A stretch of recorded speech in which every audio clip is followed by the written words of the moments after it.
What? Oh no. Look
The hills. And, so I sold it, or actually traded it. But, anyway, I've been kind of looking for something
It's doing it. It's the owl.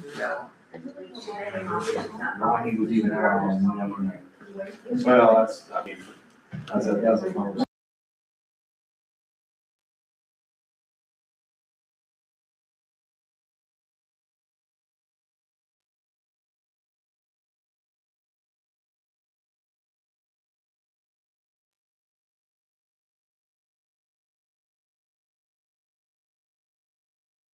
I apologize, it is late, it is 6:15, we've had some technical difficulties, but we are up and running now. I want to start with, if we could, please, Commissioner Moore, if you would, lead us in our invocation. Please stand if you are able. Let's bow our heads. Dear Heavenly Father, we want to thank you for allowing us to come together. We thank you for this brand new day, one that we've never seen before and won't see again. We give you praises and we honor you on today. We ask that you be with us this evening. Much for all your help and assistance with that and getting everyone in off when they were supposed to. It was a great parade. Everybody had smiles on their faces, even though they were soaking wet and a little chilly. But it was a great day, and thank you to the Downtown Partnership for the evening and the day, for the market during the day. It was, I think, a great day for everyone, and especially here for the residents here in Crescent City and those passing through. So we greatly appreciate all of our volunteers. I do want to do a big shout out to, and she never wants any recognition, but Lisa Roddenberry. Anytime we were doing anything in the park with those lights, she was right there. Liz Gomez was out there, we had Patsy out there, and we had Cheryl Gavitt's out there, and of course, our employees, Cecil, Margarito, Ronnie, and the other gentleman that helped with that. And so, thank you all for all of your support. It takes a village, but a lot of it takes a lot of volunteers. And so any of you out there watching, please, by all means, if you want to be part of the community, join in. There's plenty to do, and it can be a lot of fun. And of course, Derek, we want to thank you for, your staff and leading the way with the staff. So thank you for that. With that, we've got a couple of announcements. The Crescent City Library's Book Angel Tree. Each ornament has a child's gender, age, and interest. Please keep all donations to books only. Return your ornament with new unwrapped books by December 18th. Thank you for your contribution. Stop by the library and you can get an ornament with your child on that. Also, I want to thank the library that you donated all of the books, a lot of the books for the children on Saturday. So I saw some books out there that I used to read to my daughter back in the day. It brought back a lot of memories sitting out there. So thank you for that, because if you have a book and you can read, the world is open to you. So thank you for that. The Women's Club on Sunday. This Sunday, the 14th, from 11 to 2, they're having a holiday luncheon. It's $15. You can buy tickets at the door. They're having ham, scalloped potatoes, veggies, and desserts. On Wednesday, the 17th, from 1 to 3, they have their monthly bunko. And then on Friday, the 19th, starting at 5 o'clock with bingo beginning at 5:45. They will be open also, and I think at both that and the bunko, there is meals available for a small cost. And then our Fruitland Peninsula Historical Society, they're having their potluck holiday dinner Thursday the 18th at 4 o'clock, and it's going to be, is that correct? At the Women's Club. At the Women's Club. At the Women's Club.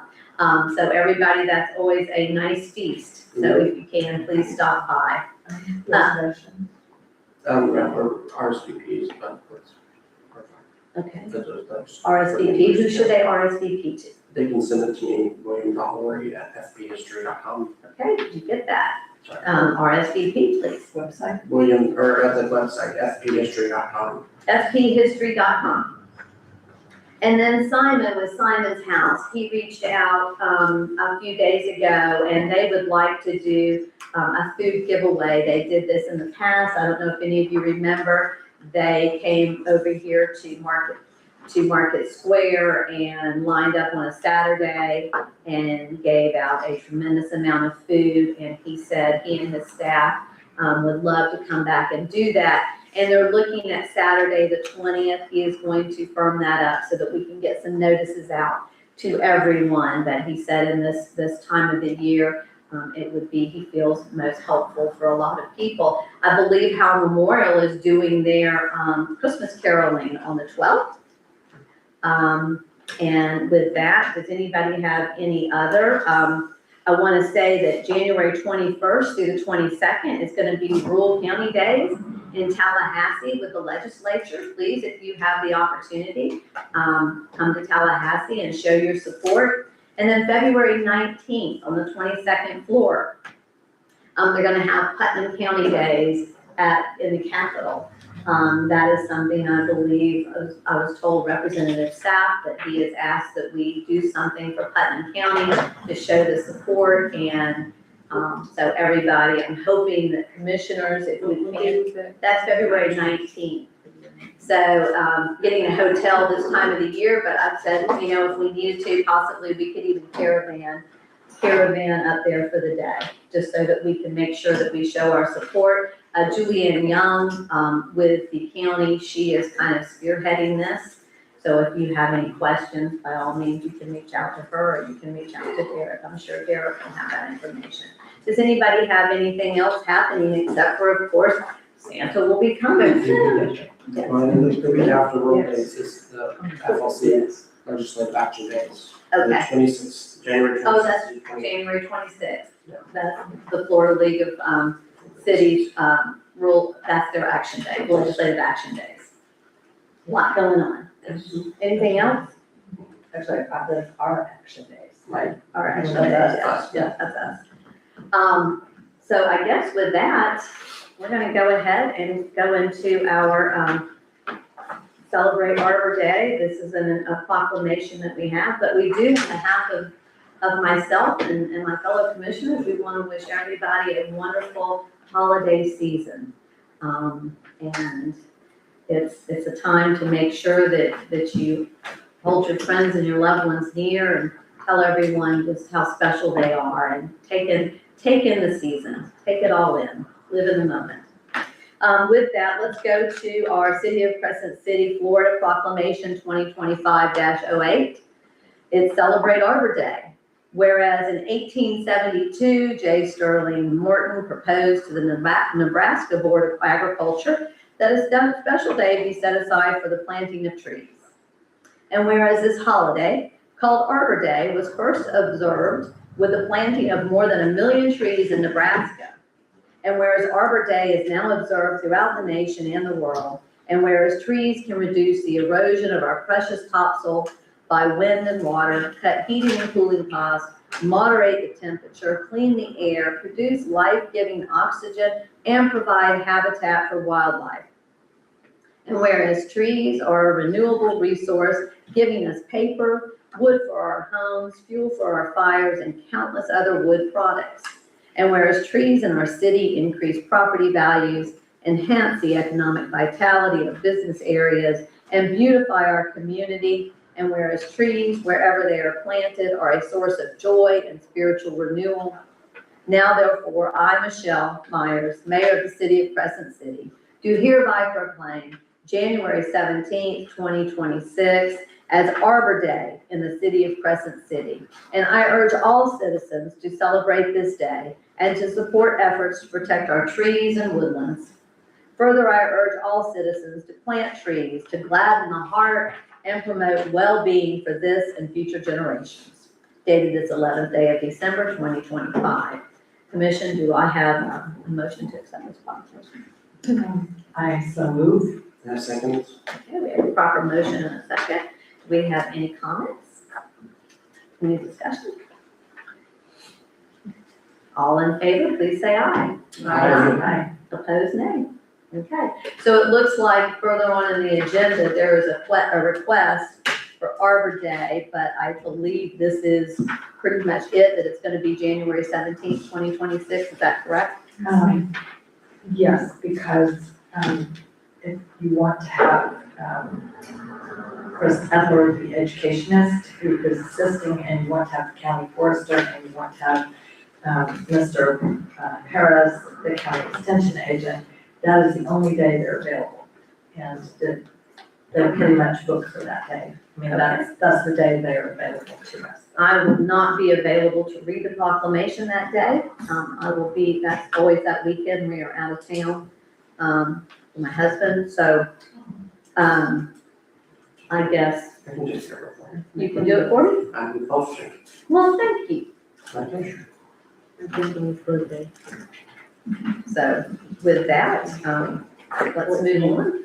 And we're gonna open up, for approval of the minutes. You've got the minutes in front of you. We've got July 31st, November 13th, November 18th, November 25th, the special meeting at 1:30, and then also the one at 3 o'clock. And then I believe we've got some, corrections that, Commissioner DeVito has, gone. I know I have a few, so if anybody wants to, I don't want us to spend a tremendous amount of time. I will say this, there were a few things in here, but for the most part, this new system is capturing these minutes.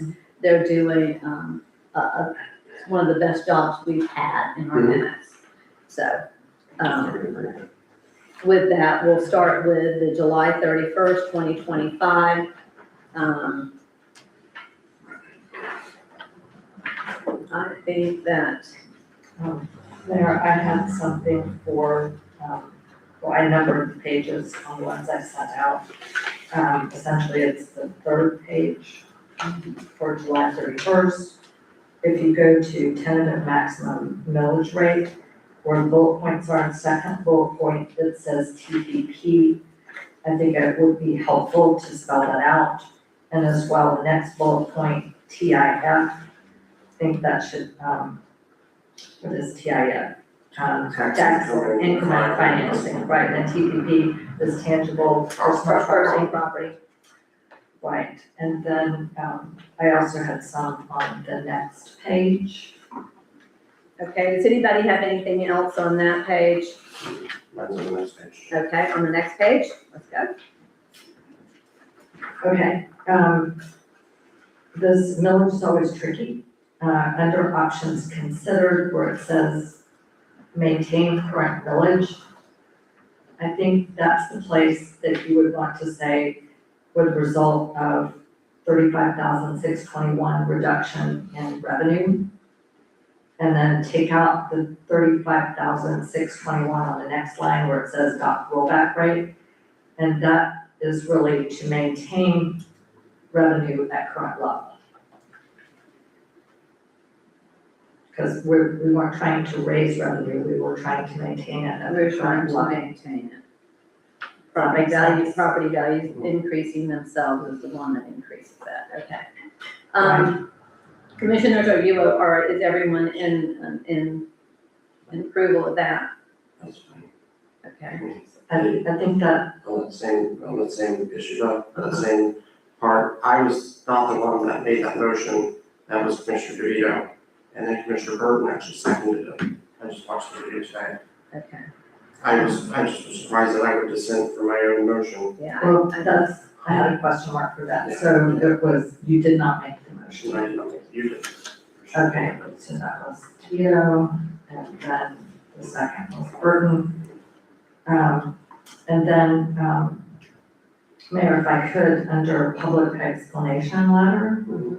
Okay, it says, DeVito moved to prepare a letter to taxpayers explaining the rationale for, I think instead of adopting, it should be setting. I would strike adopting and put in setting. Strike rollback and put maximum, and then after millage, put at the rollback rate. So it would, the second line would read, setting the maximum millage at the rollback rate. Because in that meeting, we didn't adopt the millage, we set the maximum. Okay, And on that one, the second was not me, it was Commissioner Burton. Okay. And then I think all of us, I think with our voices, I said that, you know, we're all a little southern. So, except for Commissioner Burton. That's right. So, I'm not really. Yeah. I don't know what's wrong with so maybe it's catching all of our, accents as, okay, and so then, Okay, and then I had one more, under number 7, on the same page, number 7, funding requests. The first bullet point, motion move to distribute available $900 equally. It doesn't say what line item. I believe that was from the aid to local organizations. These are private organizations. so we'll just add that in there. Organizations in the general budget. Okay. Commissioner Lori, did you have anything else? Is that all you had on that page? Okay, let's move to the next page, and I'd really like us to move through these. We spent a tremendous amount of time, rather than kind of rehashing them. What are the changes? Let's just go over the changes if we can. So the next one, Commissioner DeVito, you have, reviewing water usage and dock maintenance costs. So you want to add usage to it, correct? Yes, just to make clear, it's not the lake, it's how much water we use, consumption. And my other change was that we did not adjourn at 8:35, so it was 6:35. We made it, Just felt like seven, 8:35. hour long meeting. Okay, anything else on this first one? Okay. I'm gonna do these if we can, can I have a motion to approve this one, please? I move that we approve the July 31st Okay. special meeting minutes with corrections. Do I have a second? Second? Okay. Any discussion? Seeing none, all in favor, please say aye. I, Okay, let's move on to the November 13th, 2025. That's the, regular commission meeting. I have a question about the second page. Okay, what's your question? It says approval of minutes, It says the commission reviewed 3 sets of minutes with corrections noted by Commissioner DeVito. Was I the only one? Commissioner Roy didn't have any, the mayor didn't have any. Did that? I don't know. I think that, we can just. I don't even think we need to even put in there Commissioner DeVito. I think the commission reviewed 3 sets of minutes with corrections. Right. With corrections and cross out who did it. You did it, you did it. Okay. Is My, there anything else on that one, Commissioner Lori? my only note was on the next page. Okay, The resolution and the ordinances, usually we have them by title in there. Yeah. The whole title, so, and that's, the okay. little things. And we've got lock side in, and so it needs to be LOCH.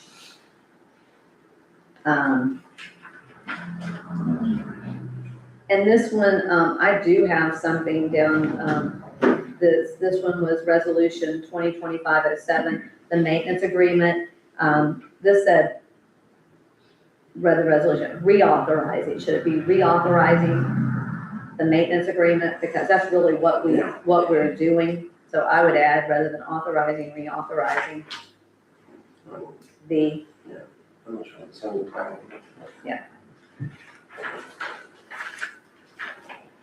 okay, let's go to the next page if we can.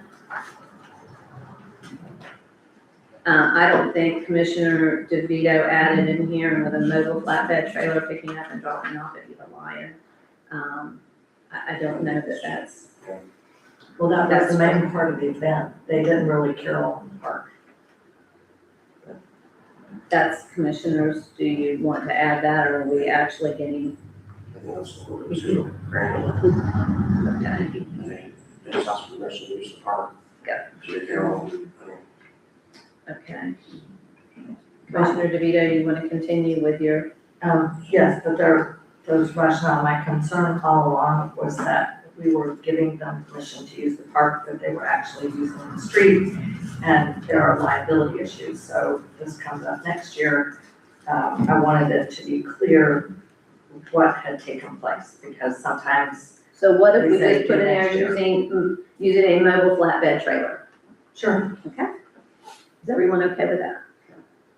Okay, That's good, okay. And then volleyball practice at Perry Banks Park. There's just not too much in there about that. And I said, request for approval of use of Harry Banks Park for volleyball practice, including use of lights by, and then I put a line because I don't remember who made the request. Okay, But it was, it doesn't say who. they were the volleyball team. With, is it private or the school? It's club volleyball. Okay, Club by a volleyball. local, it's okay, by a local volleyball club. Is that to it? So I think we would just put in there that who was requesting it. Is that good? That's good. That's good. Okay, anything else on this page? Okay. Next page. That was the,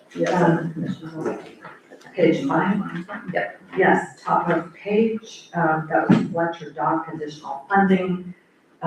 Very top of the page, the request, first line for $10,000. It doesn't say what source we were taking that money from. I have that too, so we just need to add, so what we do, is we just need to add where it was coming from. He said the guidelines in 2 years, in his opinion, must be coming back up. Is that okay? Okay,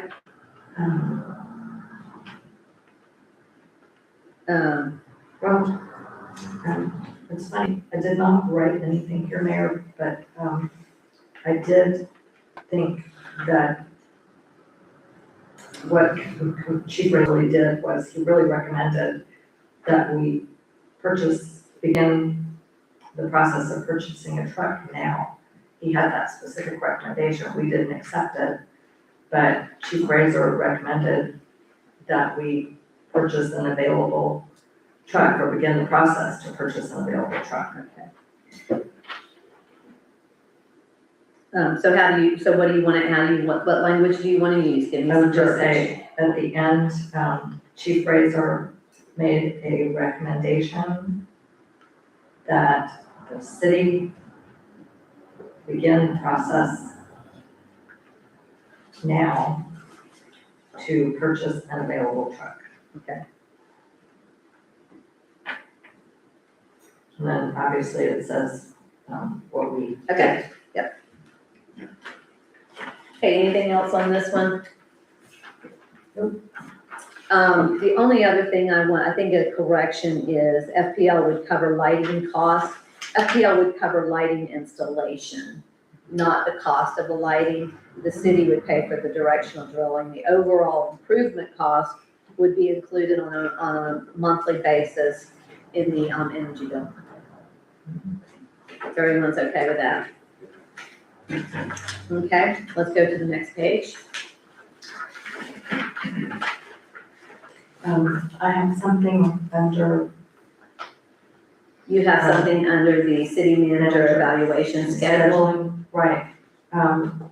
The paragraph that starts special meeting, the second line says followed by an FGU meeting. I would strike the word and insert a special meeting for Florida Gas Utilities presentation on rate study and recommendation. Okay, is everyone okay with that? Okay. Okay, we have, you have a, Under additional business, the part about, I would just take out the 23 and say pending sets of minutes. Because we didn't talk about 23 sets of minutes. The minutes were just handed out by the clerk. I remember there was a notebook. okay, handed out by the clerk. Okay, any other changes on that page?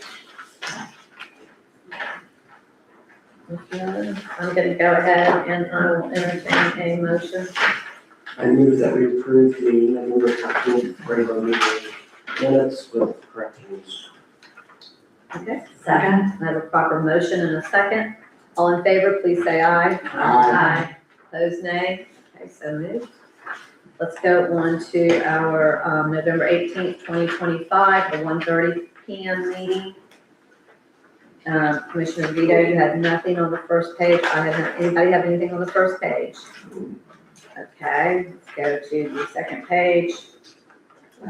on the second page, first paragraph, the very first line, where it says minutes that had allegedly Yeah. been approved, I was taking out allegedly, because actually, I did find the YouTube to that and I listened to it, and we had approved 13 sets of minutes, Okay, as we recall. okay, and so we're gonna do that, and then you go down and you have Commissioner Lori attempted to locate, correct? Yes, because I There wasn't a commission here, it was just. Right, I wasn't able to do that during the meeting. And then Commissioner Lori also, I don't know that we need to, she has in here, Commissioner Lori also remember that the August 15th meeting for approving corrections to, I don't know what the. I don't know what that was, took place. Well, basically, there was a suggestion that we didn't have the second meeting on August 5th, but we did have it. Commissioner Lori and I both remembered Yeah. it. We couldn't find the YouTube, but it is there, we met at noon, and it was for 2 hours plus.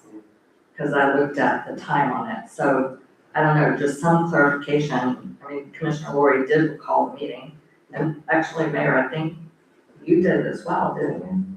I said I remembered something to that effect. So let's just put in there the commission question, whether any of these minutes had already been approved. No, it was kind of the opposite, because I think we agreed they had been approved, because, But we didn't verify it, so we were questioning it.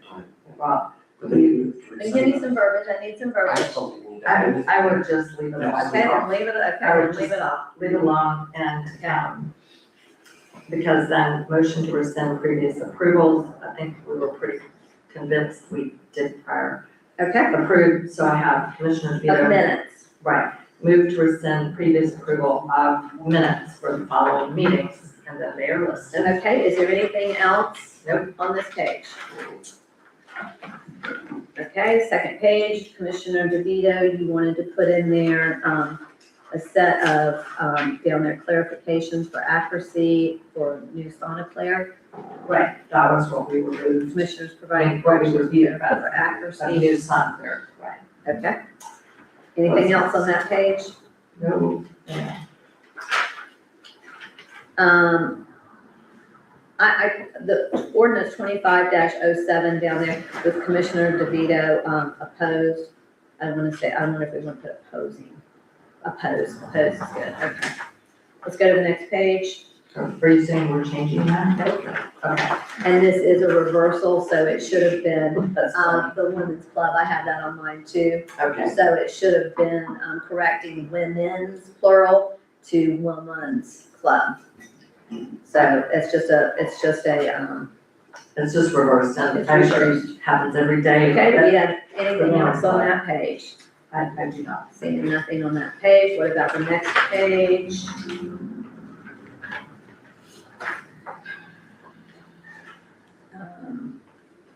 Something about a 10 a.m. Oh, the August 5th minutes, the ones that we approved, that was for the 10 a.m. budget workshop.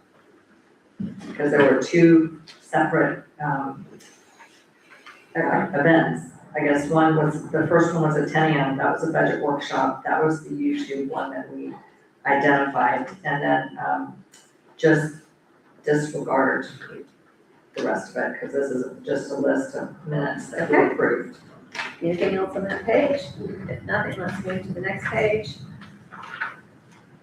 Okay, The final motion Was is that what we're on yet? and we're down, on the motion to rescind July 10th, approval. Where we Was put that, a question that Commissioner DeVito moved to rescind. was that me or was that? Oh, no, I didn't. No, the motion to rescind, you did. The motion to approve all the corrected minutes, I did. Okay, I remember sitting there reading aloud, I took the video. I remember, because you said you were getting tired. Well, it was So long. Commissioner Lori, okay. It was So long. anything else on that page? Let's move on to the next page. Okay, so just to clarify, number 9, final approval, that was not Commissioner DeVito, it was Commissioner Lori who made the motion. Right, I put that on my change. Okay, and, okay, it says who seconded it? Yep. And so it was, and then, on here, we want to make a note that new mayor, I put that on the next page. It was actually at 3:58 or approximately 3:48. Yeah. That you left and Vice Mayor Moore was taking out. right. Which also then, after that, we did the water meter purchase, and I did not make the motion as I was the chair. So Commissioner DeVito made a motion. Where does that say water meter purchase? The next page, I think. Go right there, very first thing. Oh, I okay. know what I was reading through that, so I didn't do that. Yeah, I was watching it to see what the time was, it was approximately 3:48. Okay, and so I made the motion for the water Yes, you meter did. purchase. You sure it wasn't Commissioner Burton? No, I'm sure. Okay. Alright. Okay, any other changes? Well, except the meeting was adjourned then by Vice Mayor Lori towards the end. Yeah. Pretty much had to be. That's all. Okay. Alright, So everyone, if I can entertain a motion on these. These are your November 18th, 2025 minutes. I move that we approve the November 18th, 2025 minutes for the special meeting, with the corrections. Okay, second. Do I have a second? I'll second. Okay, all in favor, please say aye. Aye. Opposed, nay. Okay, so moved and approved. Let's move on to November 25th, 2025. And, Mayor, I did corrections to these and I call myself, Corrections. I call myself sending them out at the same time I sent the others, but Okay, so staff told me if you they want, didn't go out, so, okay, but I have them written, okay, others may have some. go ahead. Okay, so we're on November 25th at 1:30 PM. On the first page under roll call, I know it says the mayor called the meeting to order, but I'm assuming you would want to be listed in that list somewhere under present. Yeah. Okay, and this is a long Can sentence. we go to the next, are you on the Right. first page Still, still? on the first page. So city manager probationary evaluation. After the first line, where it said purpose of the meeting to conduct a 6-month evaluation, I think it needs to say, commissioners had previously given written ratings of Mr. Martin using a standard pre-approved form. The mayor tallied the results, copies of each commissioner's completed form and numerical tallies were distributed. Okay, And then that is would make everyone good sense. with that? Right, and I can give a copy of this to the clerk. Under, right, second page, commissioner comments, someone's left out, and, I am Not referred Mayor to, DeVito. pardon, You are not Mayor DeVito. right, and it should be Mayor Myers. I believe that was Commissioner Burton's remarks. But I think so too. Okay, So so, mine were left out. okay, so whose belongs to whose? I think these are Commissioner Burns, These are Commissioner Burton's. Which These were one? Commissioner the Burton's. ones that say Mayor DeVito. Okay, so that should, the fourth paragraph should be Commissioner Burton. Right. Right, because, wait a minute. Where it says Mayor DeVito, it should say Commissioner Burton. Okay? And then mine were left out. We might just have to So we might have to just, review. do you have anything else on this page? I don't know, I would just say, there's something, I don't know, the last paragraph sounds a lot like what you said. Materials. I know Commissioner Burton talked about changes, last minute I told changes him to the agenda. I was very hard on him. So that was mine, is that I was very hard on him and there was a reason. Right, so that's the first line, it says, Your comment, I don't remember saying. Yeah, those Right. are intentionally rigorous. intentionally rigorous, I think that is Mayor Myers. But where in here, Commissioner Burton spoke about the agendas and that she doesn't read the agendas until the very end because they constantly are changing. yes, And so did that get left out? that was left out. Okay. Unless she emphasized the importance of more comprehensive agenda preparation. It's, This one, I don't want to spend a lot of time on this. that one needs to be So- straightened out. Yes, we just need to straighten that out. Okay, Anything else on that? No. Let's go to the next page, please. Anything on this? No, well, I put, under 5, motion to end probationary period. I didn't think it was necessary, but, it says Commissioner Vito moved. That was actually upon request of the mayor. I didn't think that was necessary, but you asked us to do it, so I did. I don't think it was necessary. Okay, public comment, anything else on this one? No. Okay, I'll entertain a motion to approve with changes, with the understanding that Commissioner Burton's comments be added.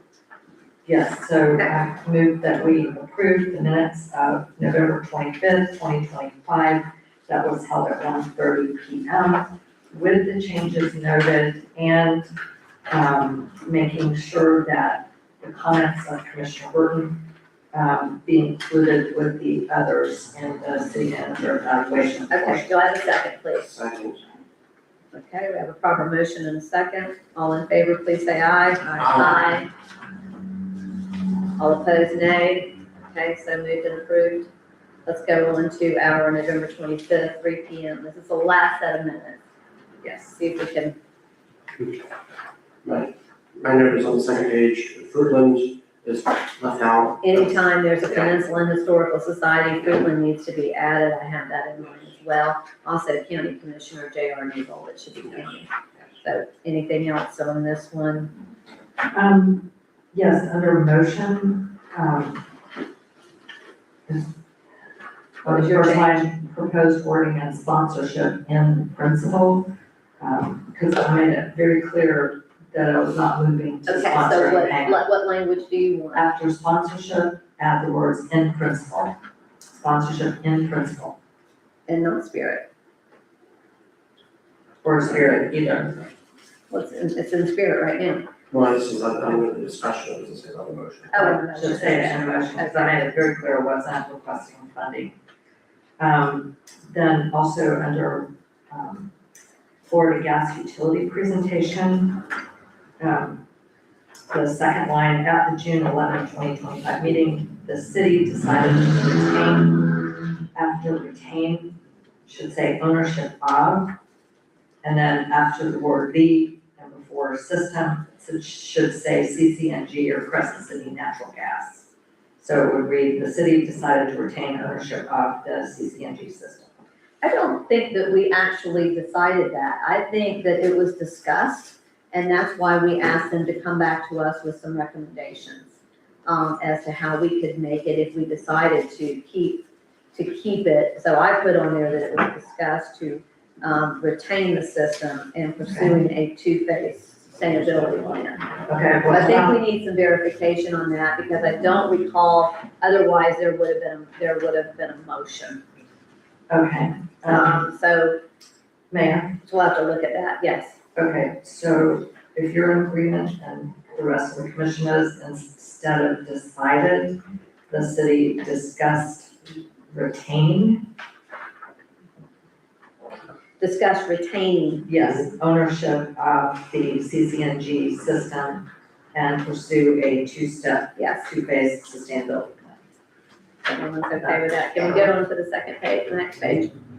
Second page, but the third page. Potatoes. Well, DeVito's spelled wrong, but also, where it says Commissioner DeVito questioned raising customer charges, I thought that was Commissioner Lori. Talked about raising. Oh, that was me, you're right, yes, thank you. Right, because I thought it was a great question, but I didn't ask it. So, under the line that says expected additional revenue 50,000 annually, instead of Commissioner DeVito, it's Commissioner Lori. Okay. And then, under rate stabilization fund, the first two bullets, says over collect during summer, and I have a question about this, should it be lower wholesale prices? Well, you overplan during the summer because the prices are lower on the house. That's what I And the mean, lower, resource of the winter is the high price, I think. lower I gas think we're getting prices. into too much Yeah, detail. it's fine the way it is.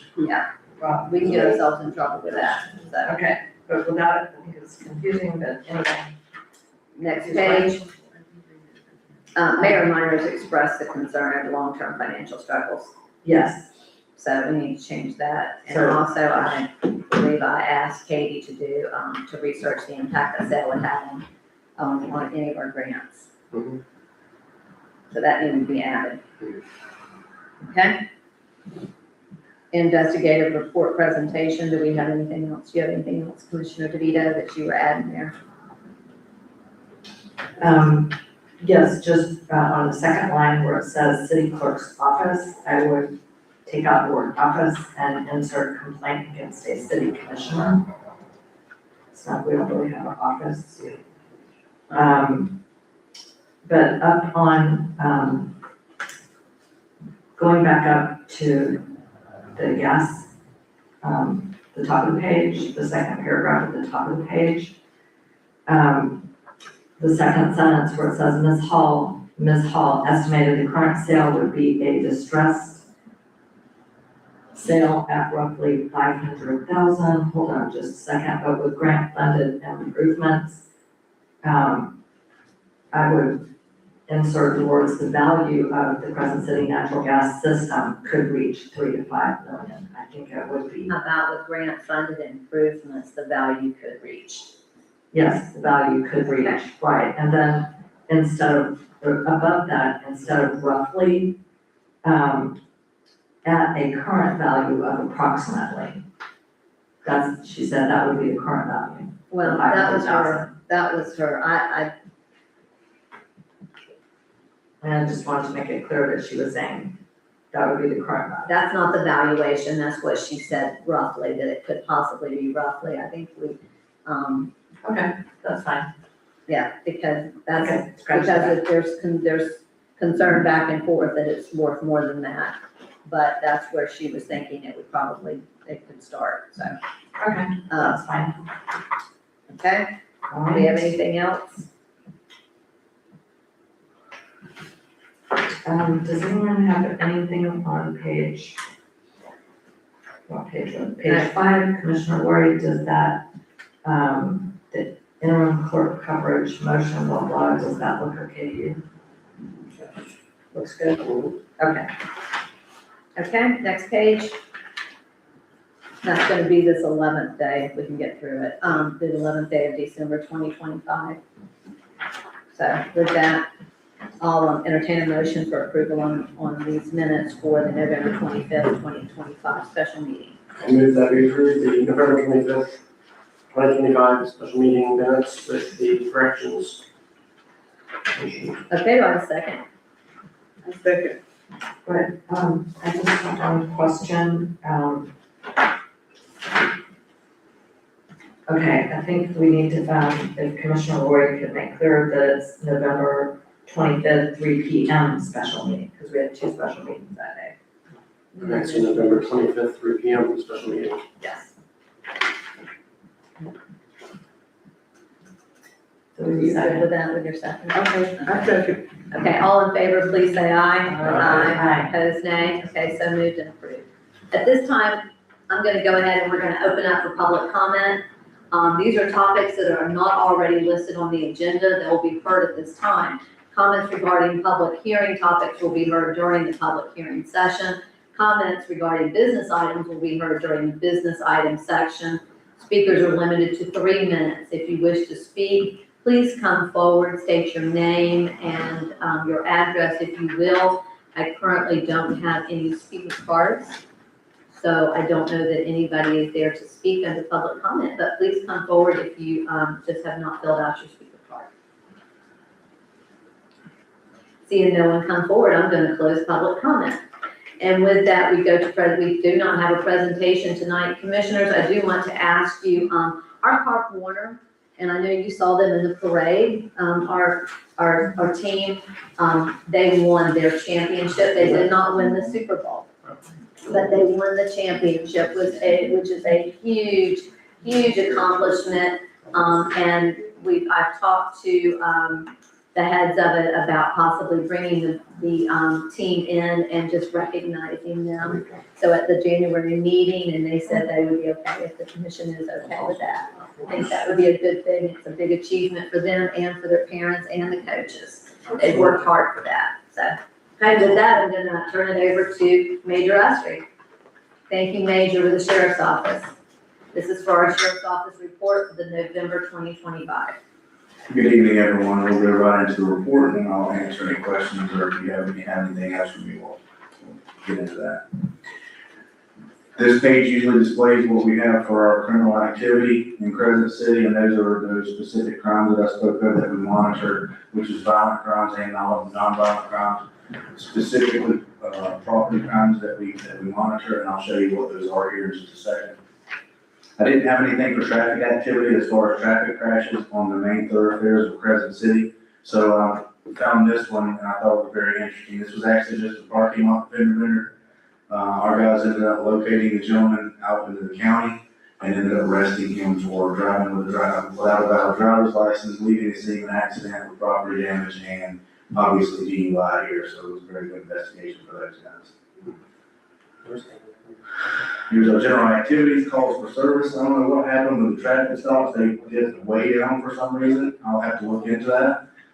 Traffic accidents, again, were 0, 16 reports, 6 arrests, and one of those, the charges were filed to the state attorney's office.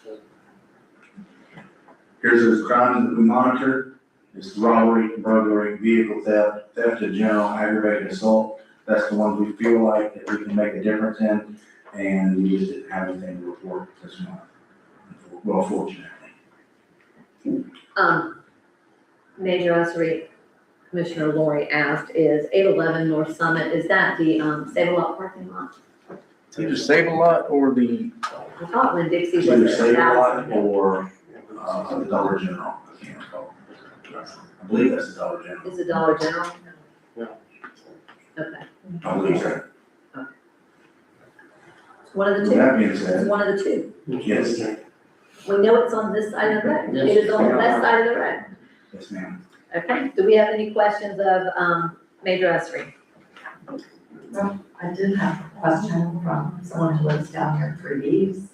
Okay, Just, it's my understanding there was a death near Three Bananas several weeks ago. And I was asked whether there's any further information on that.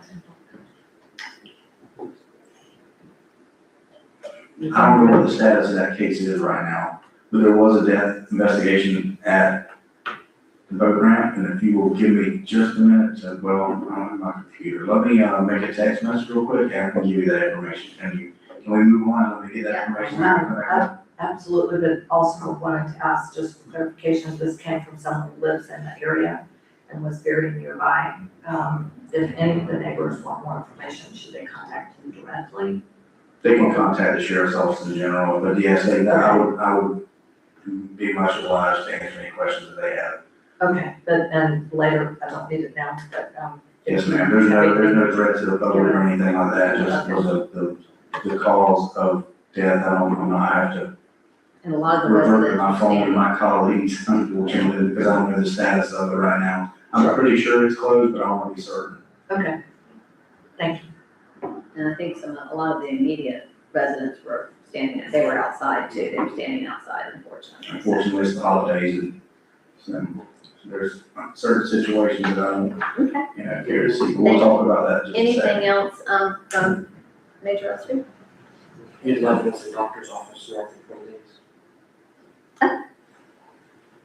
Thank you. You're welcome. What was that? It was the doctor's office north of Memphis. Doctor's office, okay, there you go. That's Island Doctors, isn't it? Doctor's office. Island Doctors. That was the tender vendor. Yes. And from whoever interacted with my deputy during the Christmas parade, thank you very much. They were very much appreciative of all your support. And once again, this year, unfortunately, I wasn't there. I was up in Jacksonville at a wedding. I forgot my jacket and it was really cold and I would rather been here. I missed out this year, but I hear that they done a fantastic job. So I sent out an agency-wide email to everybody that was involved in that, letting them know that your support, your appreciation, because I got a lot of phone calls after the parade. Thank you, and I was able to reach out to both you and Holly, and pleased with the sheriff. Thank him also because he participated, and everybody, all the sheriff's office and our fire department. They did an outstanding job, and they all had smiles on their faces, and even in the rain. And I know those parades are hard. And none of my guys got blessed out this year. So Well, then that's a good normally thing. every year, somebody is frustrated because they've got to divert traffic. They've got to divert all the way around the city, and it's about a 45-minute to an hour ordeal. And Yeah. people these days are very impatient, and they express their sincere gratitude for our.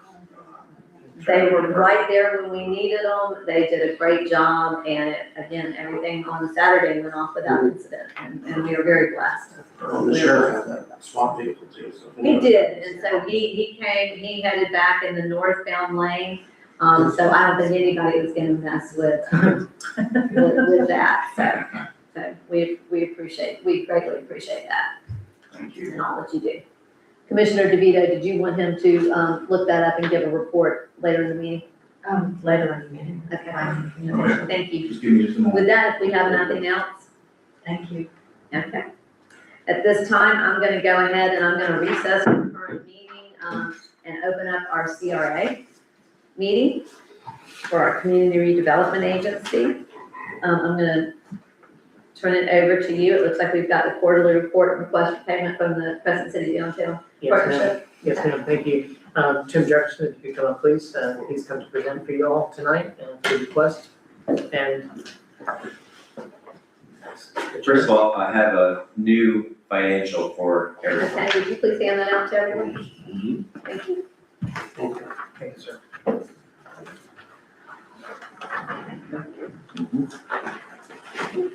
For the quarter.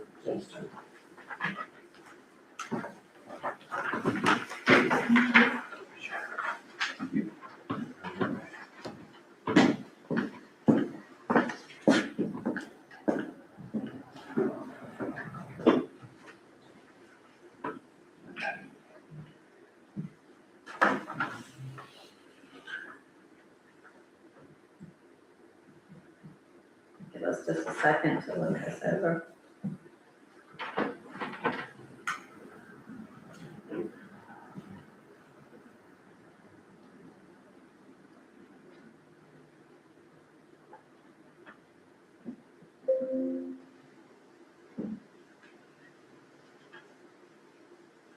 Okay, commissioners, does anybody have any questions regarding this? Yeah, I do. You say here the executive director's salary for just a quarter was $83.50? I think that's because it covered like October, November, so it's 2 months and maybe, no, just 2 Okay, months. I see, I'm sorry, I didn't look at the dates up there. Yeah, it's October, November to through today. This was a difficult quarter because with the Bike Fest, we had opened a secondary account just for those funds. And so some of the back and forth money that went between those two accounts showed up differently on the first financial that you got. So Connie and I worked today to try to get those numbers in logical places. The bottom line numbers haven't changed so much, but they're more appropriate. Sales of Categories. product, where would that be for the Bike Fest, for the income that was received from the Bike Fest? Did you include it in here? Or- It is included in here. So the sales of product revenue is the 6238 number. Okay, Is that just from the bike? That's pretty much from the Bike Fest, because we had the two events, the Bike Fest and the Holiday. Holiday had some vendor, about 25 vendors, which was less than $1,000, but the bulk of this is from the Bike Fest. This does not reflect, the hopefully reimbursement of the grant, which probably won't come until next year, which is approximately $5,000. what do you mean it won't come until next year? Well, we're into December. You meant into the 2026, so you'll have the reimbursement into January. In January, correct. If not sooner, okay, If we had gotten it this year, it would be reflected in this Okay. report. okay, I mean, chances of getting it this year is pretty slim. I talked to Kim okay. the other day about Okay, and that grant is for what purpose? What are we doing with that grant? it. That grant was, because Bike Fest was the first time event that we had. And so the county gives basically seed money for a first time. No, it's the TDC. So the TDC gives, you can make application to the TDC, which is our tourist development. And from bed taxes. Right, And so that's where that comes from, and so you can make application to them, and there's several categories. You made application to the TDC, right, and the TDC, approved reimbursement up to $5,000 if they meet the criterion, which is gonna be, in this case, your insurance, your, marketing, your advertising. correct. So that would be approximately 5,000 if we get every dollar. Yeah. This also does reflect another $3,000 in sponsorships that we are still working on, and hopefully we'll get by the end of this year from Xfinity. And then we have a few $100s more that will be coming in. So the bottom line could be different, it could be almost $9,000 better.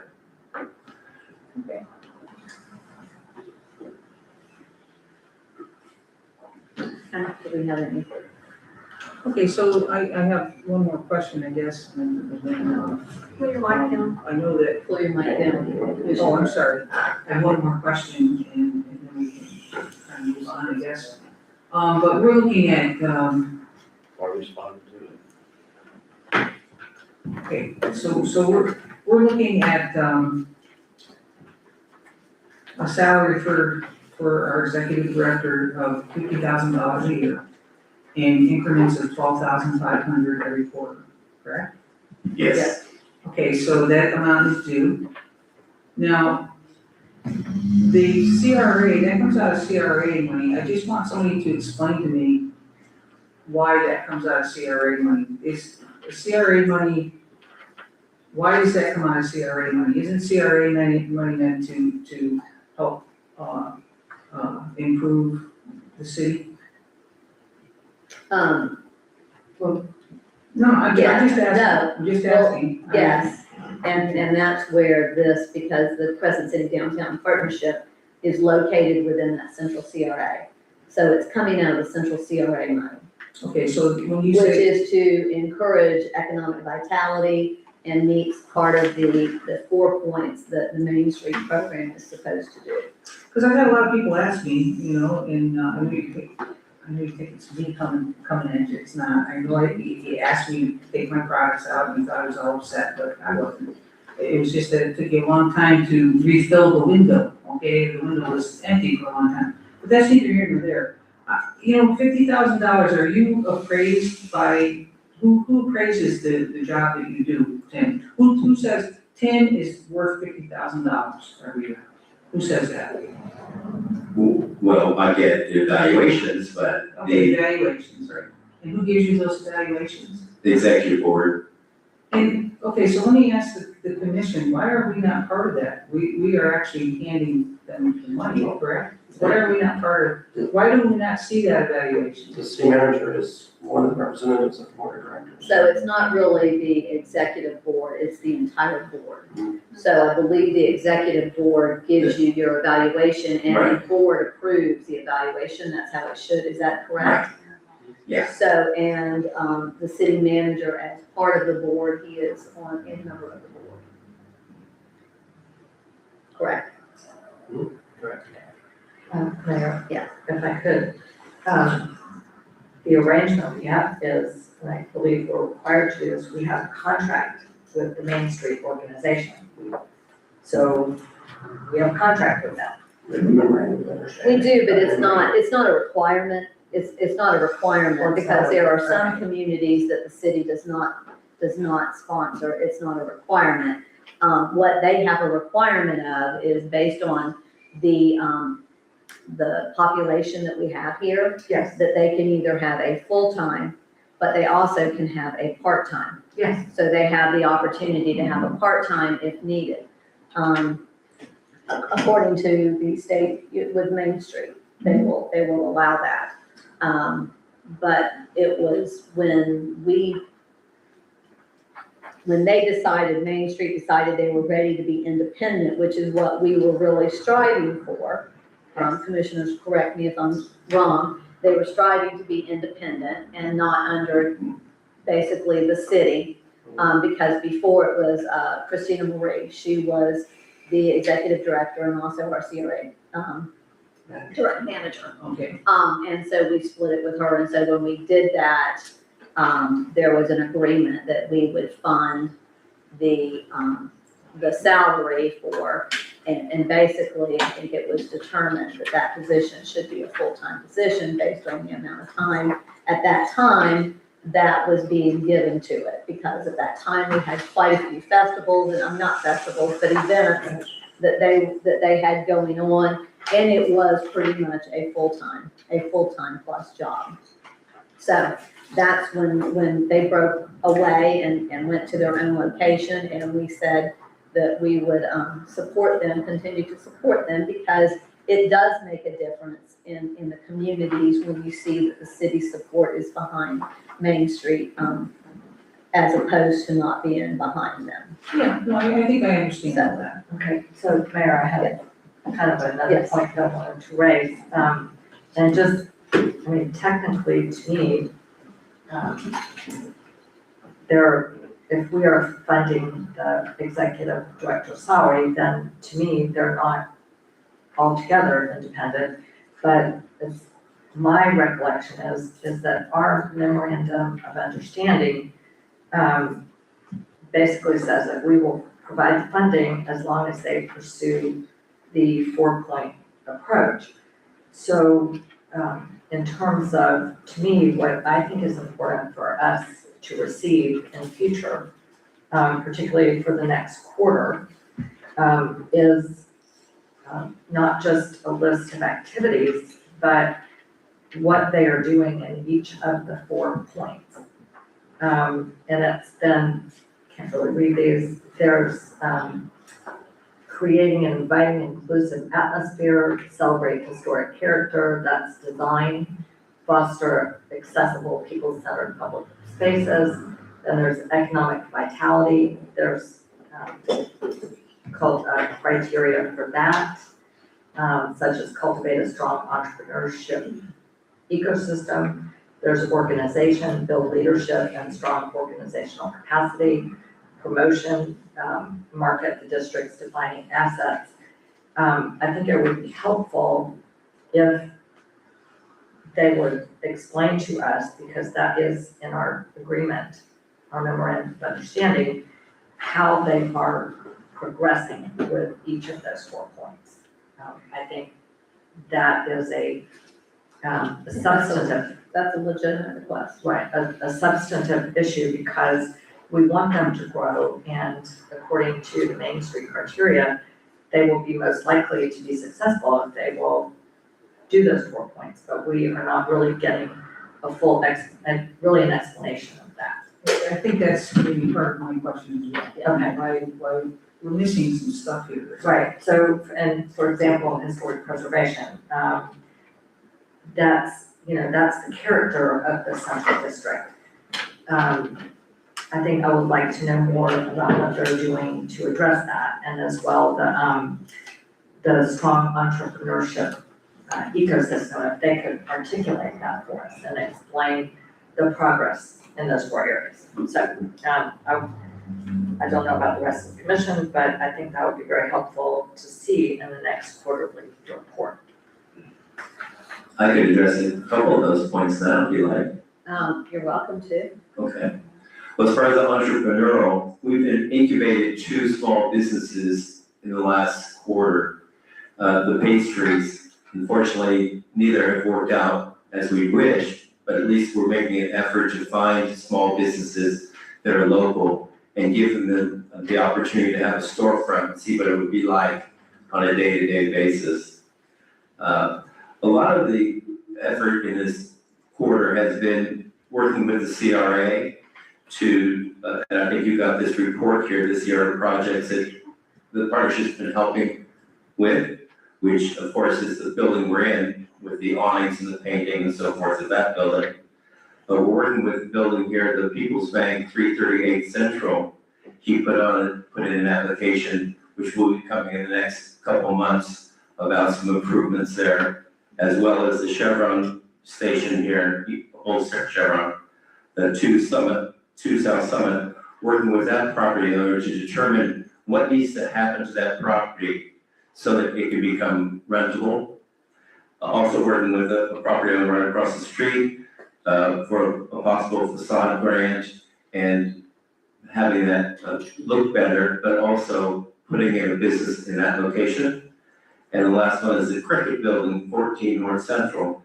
I spoke with him about we putting a large mural on that wall so that as people go south, they would see something like between the lakes or something graphic. So we've been working together with the CRA. So that would be the historical and economic vitality. Okay, Mayor, could I give some feedback quickly? So my concern there is, working with businesses, that's very good. But the city's CRA grants for the central district are quickly, those funds are quickly maxing out. Right. And I don't think it's going to be productive to just focus on those. When you and I, Commissioner Lori, and Ms. Kavanaugh went to the Main Street Conference over the summer, it was identified that commercial buildings, I guess what I'm trying to get at, I think for historic buildings and commercial buildings, they need to look at other sources of funding. For example, there's the federal income tax credit, but it's very important. That's not available if the property owner doesn't work with the Florida Department of State and our local preservation board to make sure that they are doing historically acceptable changes. And I'm going to get to that later when we get to the CRA part. As well, working with the city and the building owners that might involve in the historical survey update. Mr. Weaver identified that the city could enact, and we talked about this at the follow-up meeting, could enact a tax rebate or a tax forgiveness for certain improvements to both commercial and residential property. So I think we got to branch out beyond the central CRA grants for the next, particularly for the next year or two. And as well, I think it's counterproductive to ask people to ask for funding for things that are going to impair the historic status of a building that particularly adds to the downtown character. So just, that's a little feedback, maybe on. Impair. In other words, if they're gonna make changes that aren't going to be in conformance with historic preservation requirements.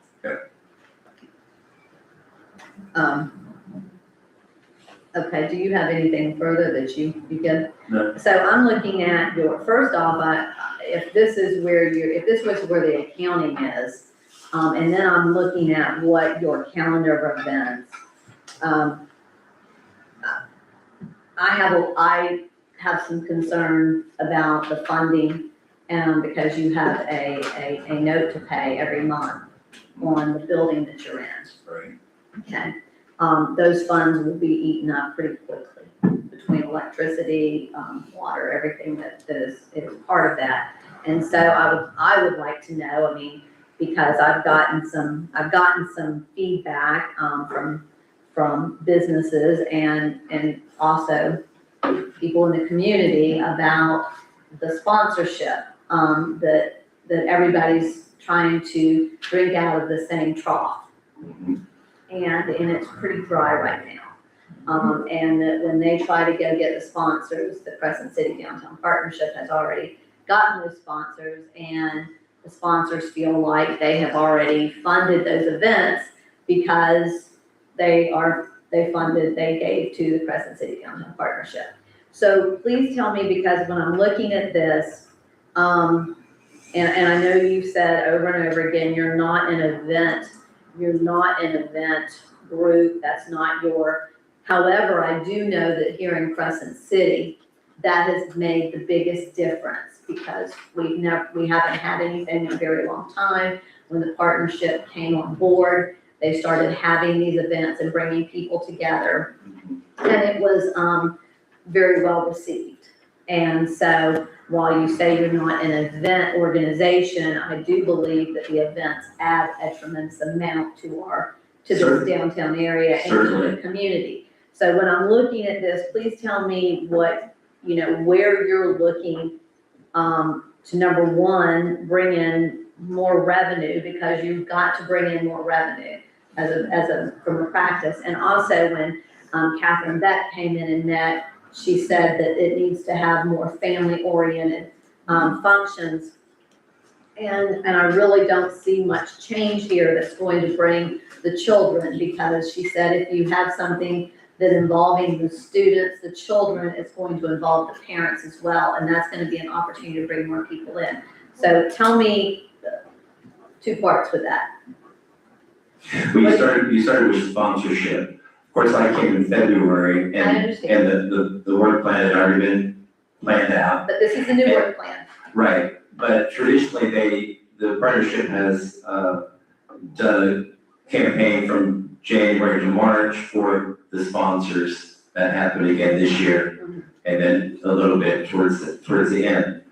So unless there's been a change, or there needs to be a change, I think that's what, So you're gonna continue that path in January? I haven't heard anything other than that, yeah. And The events, of course, are one of the four pillars, is the promotions. We will have 7 events in this calendar year, large ones, 8. So, that will bring them in. And the family, the chalk event, we plan to have that be more than just a couple of people. that was my suggestion. Right. That was my Yeah. suggestion, that you do a chalk event. So you've put it in March. My concern with a chalk event in March is it can be very cold in March, and you're sitting on sidewalks. Well, we could move this around. This So, is, I mean, I'm this just is- saying that this in a is chalk draft. event, you want it to be successful. And Right. that's really not necessarily going to be that much of a fundraiser, but a way to bring people exactly. into the downtown. And there might be some funding through that. I think also the Porch Fest, or the mini Porch Fest, because it wouldn't be a big, might be 4 or 5 porches. That would be something, being free.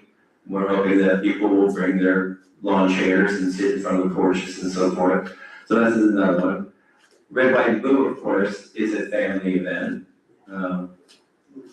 and will continue to be. Bike Fest is families, but probably mostly from other places. The happy hours of family and the holidays family. So I think we're trying to consider that, the families, yeah. Mhm.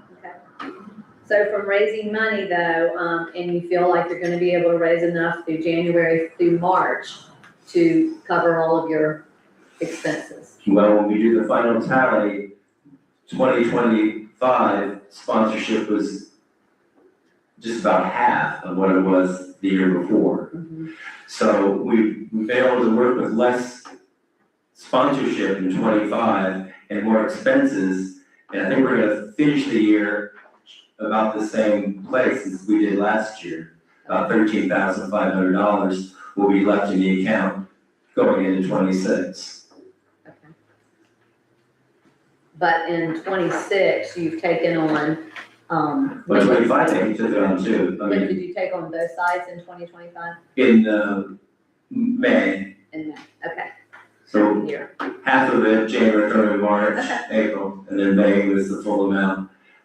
We are hoping to have an exercise class starting in January, 2 times a week, which will bring some money. Of course, the dancers will continue, Lori will continue, and we're having 2 holiday parties this month. So I think the word is getting out slowly that space is available for different things. Okay. And hopefully that will be enough to offset the added expense. okay. And I think, Tim, and I do concur with Commissioner Burton in that we have to be mindful that this is taxpayers' money. Yeah, it is. And so however we spend that money, we're accountable to the taxpayers for it. Sure. So that's, that's just a concern to make sure that we're spending that money wisely and that we're getting the return that we had hoped that, that we would be getting. So, do we have any further questions? My question is schedule, you guys have not approved your work plan yet though for next year. I'm sorry, Have you approved your work plan for next year? no, Okay. Do we get to see that once it's approved? Well, Sure. Okay. Oh, okay, so you didn't at the December meeting, you didn't approve for next year's work plan? no, Okay, they just discussed it. checking with Rachel who takes the minutes, Okay, Yeah, yeah. she shook her head no. okay. Okay, and Mayor, if I could, just for the record, I think we're all concerned about the expenditure of taxpayer money and we want our downtown to be a success. And I do want to thank Mr. Jefferson. I think he's worked very hard and tried to get to know the community and tried to maybe take up some slack when we did not have a CRA manager on duty at certain times. So just want to thank him. Thank you. Thank you. So we need a motion,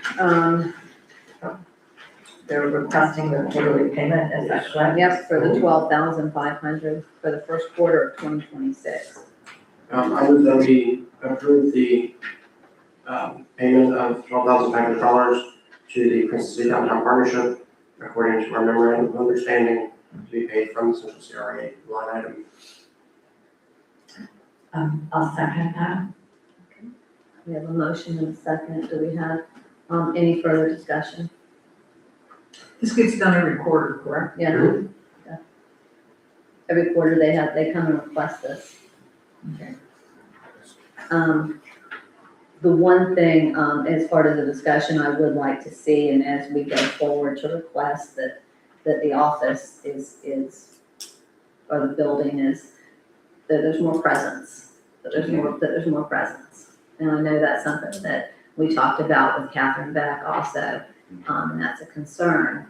So, I would like to see there to be more presence, maybe for you to think about, as you go forward, how it could even be some sort of a visitors, so that visitors, when they walk down Central and are looking for something, that, you have a strong presence. Y'all done a great job with, trying to,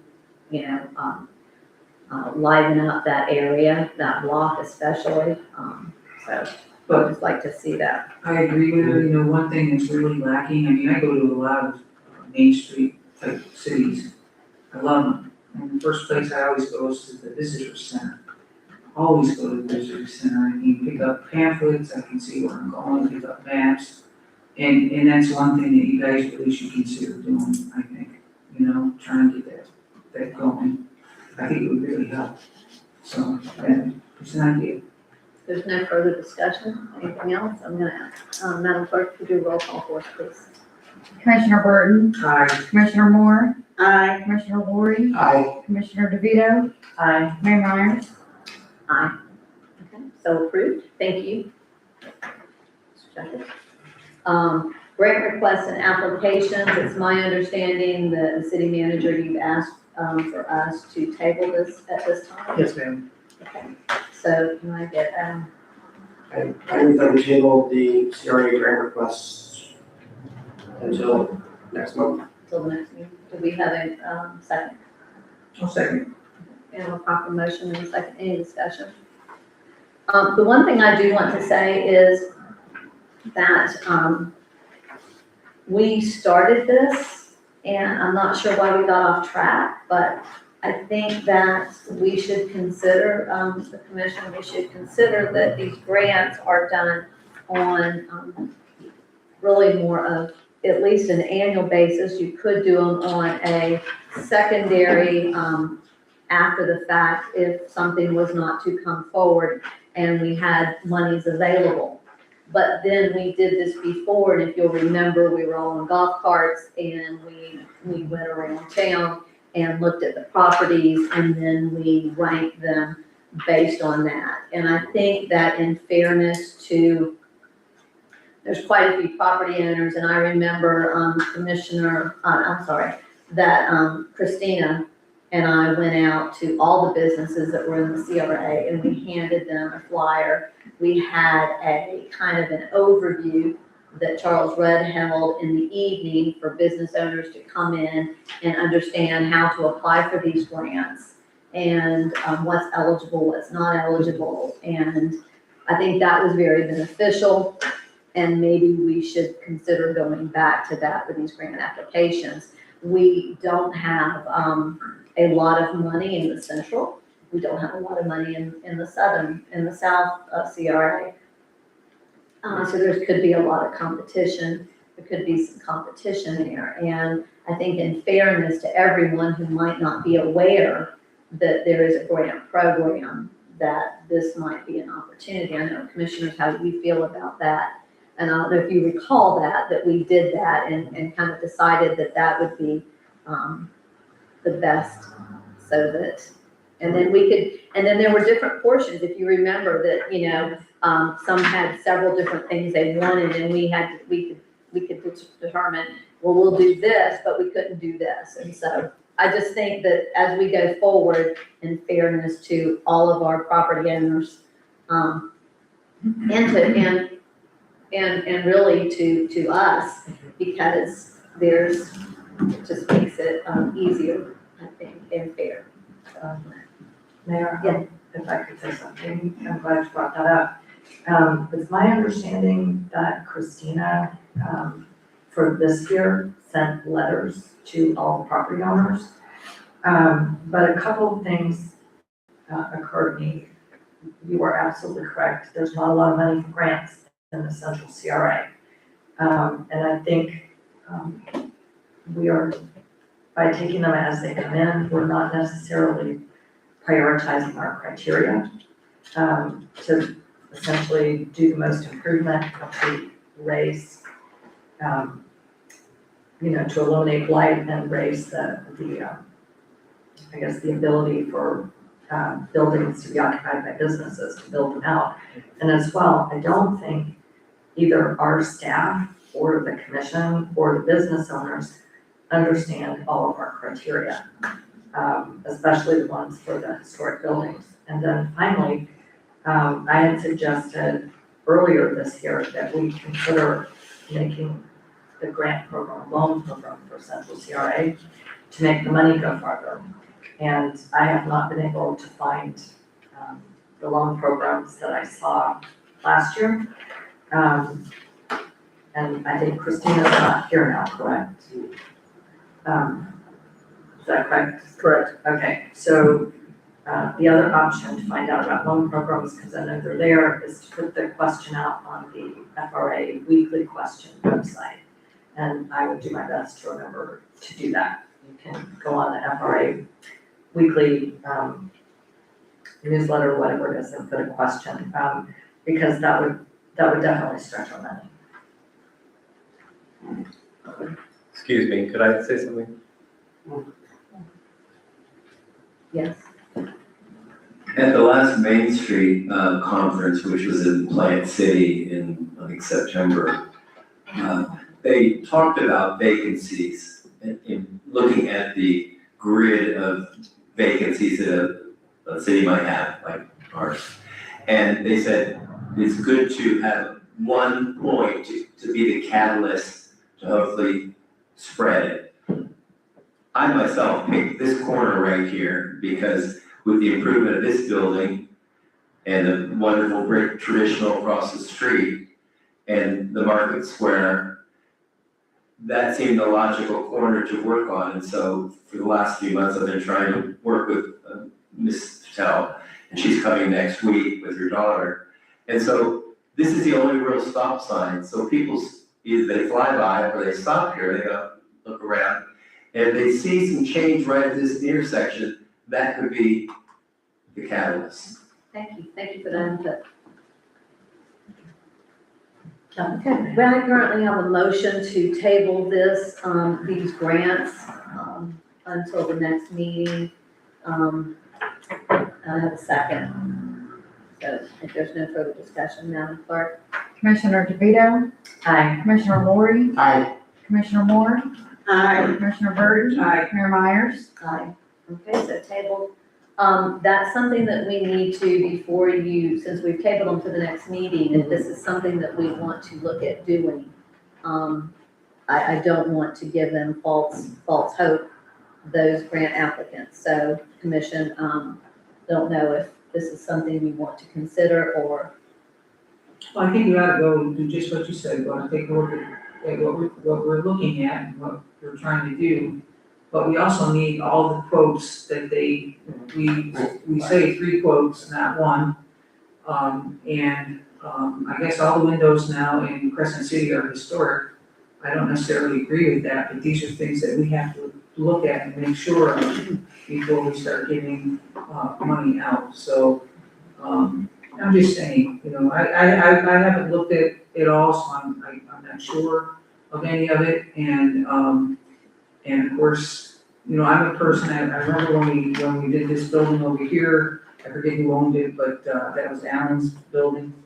He wanted a roof, he was gonna only do half of it, and we said, hey, wait a minute, if you do half of it, you're gonna have a leak right down the middle at some point, so let's do the whole thing. So there's things that I think need to be brought up when we start looking at these things, what really does it mean, how should it be done efficiently, and so that they don't have to come back in another year for something else. So anyway, just my thoughts. And just a delicate point, I think, yes, that building did belong to Alan, but didn't we get the grant after he passed away? And it went to the new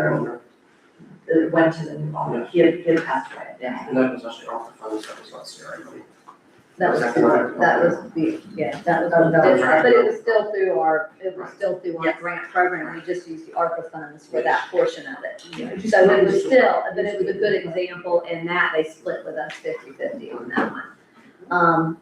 And I think when you get into these historical windows, we have to be really careful. You want to also maintain the integrity of the building, and oftentimes those historic windows, I know for a fact, because we looked at restoring all of our windows, which were over 100 years old, and it was gonna cost us 3 times as much. We were still gonna have the single pane windows, and it was just, It's a ton of money. it was a time we were still gonna have the old windows, and we would be dealing with the same issue several years down the road. And the other thing that you issue, or the other issue is, insurance for these single pane windows. They really don't like to insure them, because of hurricanes and all the other things that kind of happen. So Yeah, the safety. all these things So have to be considered. that's a lot of things that we need to consider, but, okay, then we're gonna go to, our grant contractor agreement. Did we vote on the table? Yes, we did. Okay.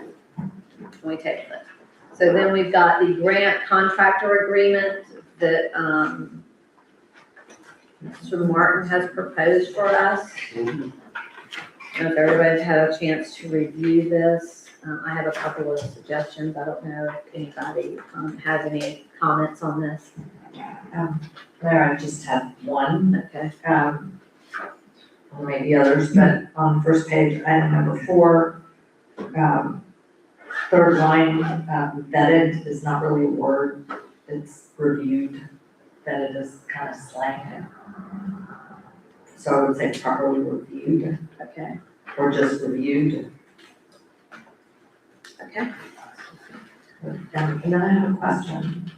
Do we always enter into a services agreement with the contractor? No, Or this is a whole new, that's why he's presenting it. That's why he's presenting it, but I have some, in talking to Mr. Martin about this, when I was looking at this, I said, well, it's 3, to me, there's 3 involved. There's the property owner. Yes. There's the contractor, and then there's us.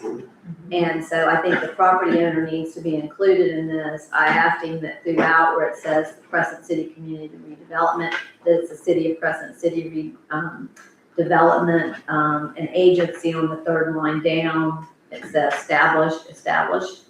Contractor, it says agreement. I think we need to come up with a different word for that. When you come down to number 2, compensation, the CRA, take out the Crescent City because we've already established CRA. Come down to the second to, or third to the last, where it says payment for services.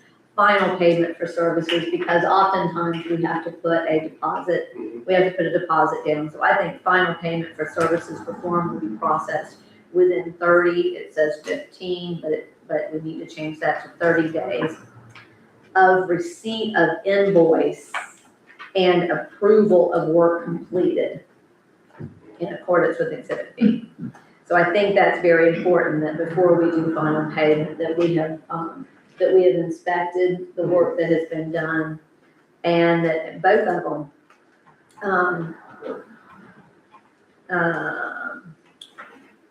And then over here, where it says Derek Martin, it says executive director. I think you should put city manager / executive director, just so that, clarification purposes.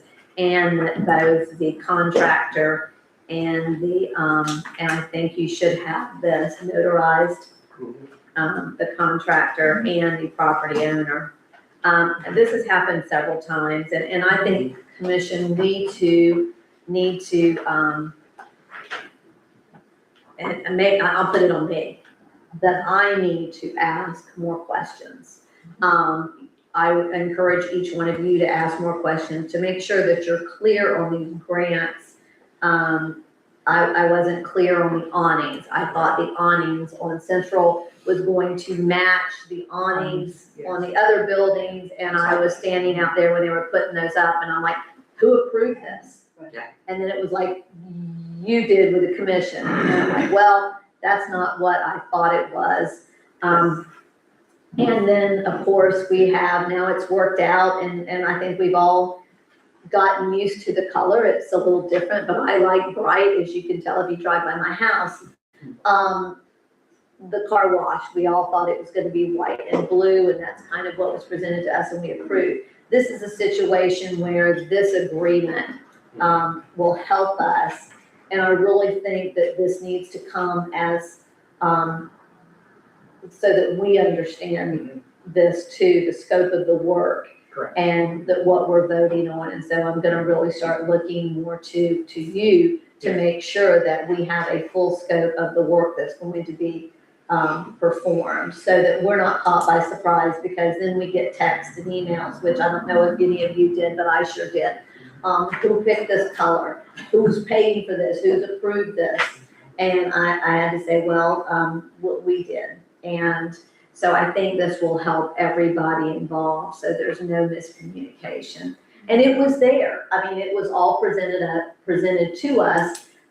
We just quite honestly didn't ask some of the questions that I wish I had asked. But it was presented, and it was changed, so. It was, and this was presented as awnings, and I never thought to ask, is it the retractable, what's there? So now every time we want an awning, they have to go out there and manually, do this. So anyway, I just think that as we go forward, so yes, ma'am. So, what I get from this is, in facade grants or any kind of building improvement, the details are really important. I think that's what you're saying. And of course, we've just been talking about funds being scarce under public funds. So to me, the good news is, with the car wash, it has been painted and improved. The bad news is we probably could have gotten a better aesthetic outcome for the money, but as you said, now we know, and we can do a better job. And I'm not complaining about them. It's actually grown on me, and they've changed some of their signs, and I know they're changing more signs. They have, more I mean, they've vintage, done, and it stands out. it does. It's However, very busy. And it's been very busy, yeah. Go ahead. I think, as I said, the good news is, it is definitely an improved facility. Yes. And it does stand out, and the new signs are very attractive and noticeable, so I think, they've been encouraged to do not only the improvement that the city paid for, but.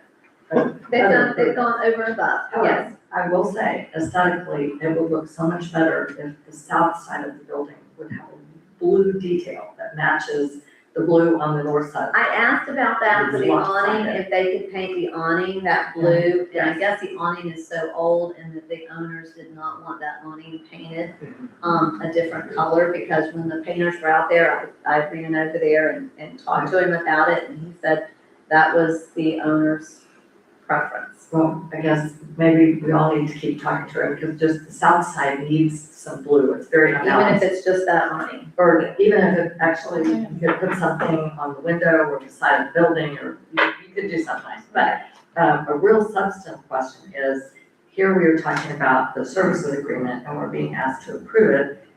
Has the city attorney reviewed it? Well, and that was another question, Right. I don't think he has, so I don't think it's here for approval, No, it's correct? not. No, it's not. I just wanted to bring it to y'all's attention since we're at this time.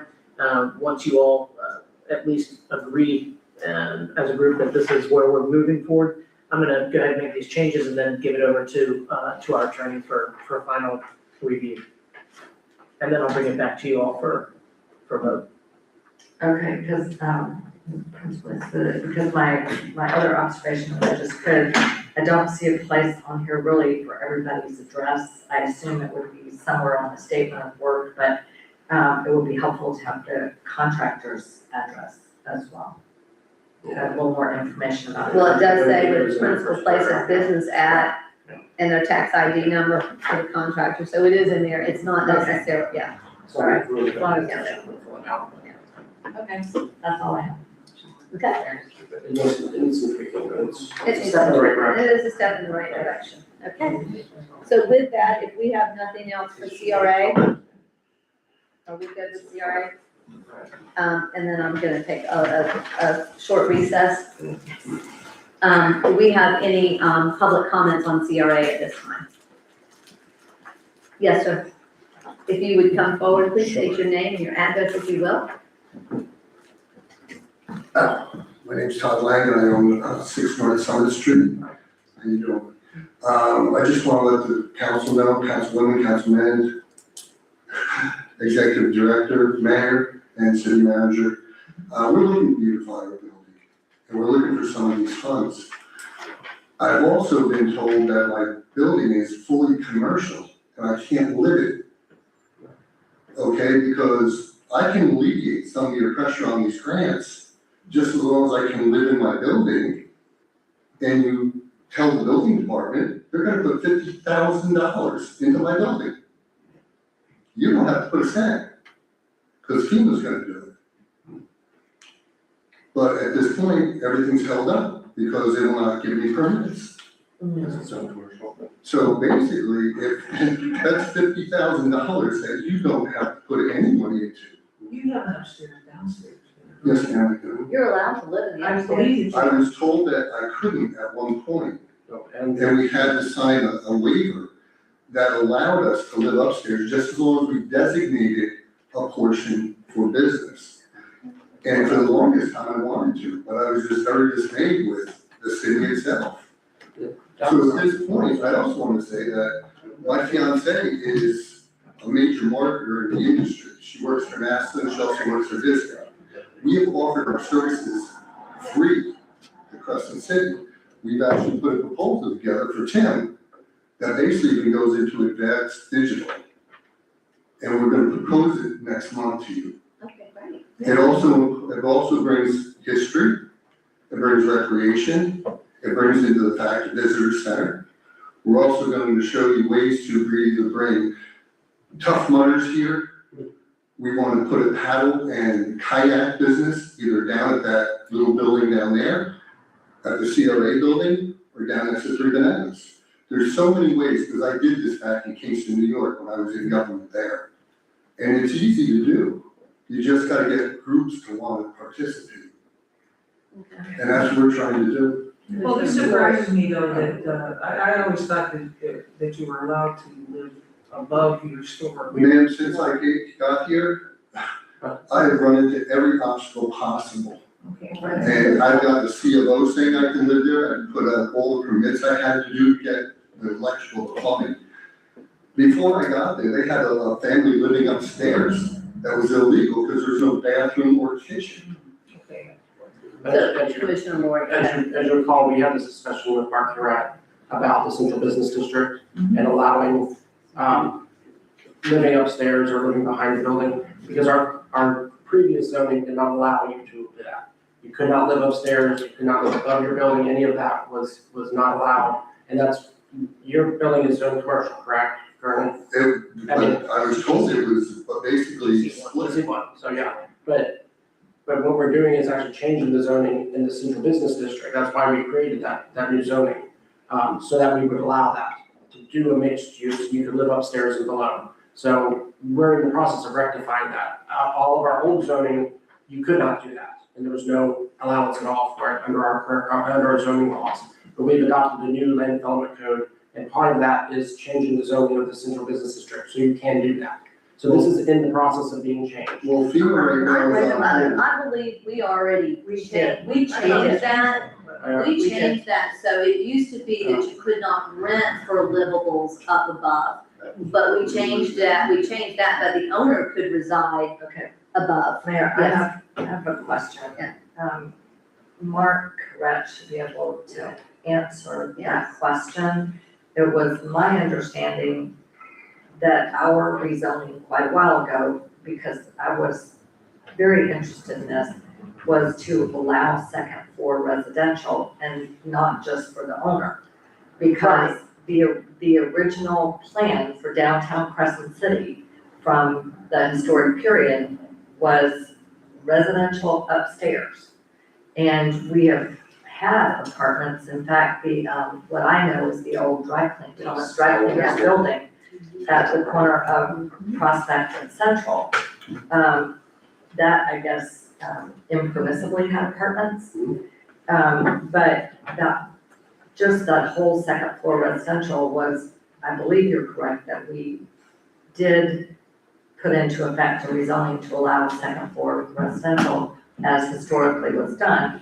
Mark should be able, the planner should be able to accurately answer that. It's my understanding that the further, whatever they want to take with the rezoning is to specifically prohibit ground floor residential. It's very confusing, whatever it is for the central business district, but I think we need to know for sure from Mark what the status of second floor residential is, very quickly. You need to, if you would, please, and Mr. Martin, if you would work with him and make sure that he has clarification for whatever it is that he is needing to show that in fact we do allow such. Yes, ma'am, and we've had a discussion about this, and I believe that it was, of course, under a different commission and a different time. The letter that was given to you previously, so we'll follow up with it with Mr. Corrett. Yeah, because I think something definitely, I always thought. Yeah. We want to do a confectionery shop there, all handmade chocolates, cakes, pastries. Sounds good to me. All my restaurants had the same day for myself. I'm telling you, we did very well. And I really would like to add something to this town. Can I? When we have had a few meetings about this new central business district, where we're at right now is that we had a meeting with the downtown partnership. And now the next meeting is gonna be with the entire partnership and also some of the business leaders from the town before we end up having a. Separate and apart from that, Yes, ma'am. there should be an allowable use. Yes, So if you would please look into that, Absolutely. Mr. Corrett, Yes, and make ma'am. sure. it'll be. So I came over today and we talked about it, so I had met Mark, so I emailed Mark this question. What's the current zoning of this property? He says the current zoning is GC1. Commercial. He says, to allow residential above commercial, the property owner must apply for rezoning. That requires reputation of planning and zoning commission and 2 approval from the city commission at separate meetings. The city sponsored central business district rezoning that we have been talking about will take care of this issue for the landowner at no cost. Okay, but if you would, in the meantime, please check our ordinances, because we did do something. I know for a fact we did something to where that they could, and Commissioner DeVito, don't you recall that too, that they could live? Yes. So we adopted the new land development code since then, last year, and that. But we haven't accepted, no, we have not accepted the, Now the central, The central our land business development code is brand new. And that does not allow for upstairs living in a GC one. Well, I think that's a problem, and I asked specifically, what are the changes? And they never gave us a list of the changes, and if that is what has occurred, that is. So we need to rectify that. But that's a We need to real fix that. problem with enacting an ordinance when you don't know what the changes are. Would you please work with Mark Correct and our city attorney, Mr. Holmes, Yes, ma'am. on this to get some clarification? Absolutely. Thank you. Thank you. Council, Mayor, Yes. City Manager, thank you very much, I Thank appreciate you, it. thank you Thank you. very much, and thank you for bringing that to our attention. Okay, with that, if there's no one else, I'm going to close out our CRA, and I'm going to take a, short recess. Good? You good?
lost the remote control to at my apartment when I lived on Victor Glen. I mean, when I moved, I could never find it, and I swear my cat. It's gonna be the special event request permit, if you're aware of that. Yeah, that's just. Good possibility. I can never find it, I never found it. Yes, sir. Okay, everyone, we're ready? Yes. Okay, this meeting is back in session. At this time, Major Esri, would you like to report before we get? I apologize to the commission, but we had some, as you know, there was a child in the crowd and it kind of put me on the spot, so before I wanted to talk about something like that. So on November the 14th, as you know, we had the homicide in Fruitland while we were in the beginning stages of that. We are searching for our suspect. Unfortunately, we had a gentleman come down to the dock in Crescent City and he took his own life, and that has been over suicide. Okay. So It was with a handgun. that was the immediate. It was with a firearm. What's that? It was with a firearm. I don't talk about that. Right, Yes, it is. Mayor, if I could, so you, mentioned, Major Esri, that that's the conclusion and it is deemed closed. Yes, ma'am. Yes, ma'am. Okay, and if anybody has any questions, they can contact the sheriff's office. Yes, ma'am. Okay. All I wanted to know. Okay, perfect. And there isn't there a number for people that are in this situation?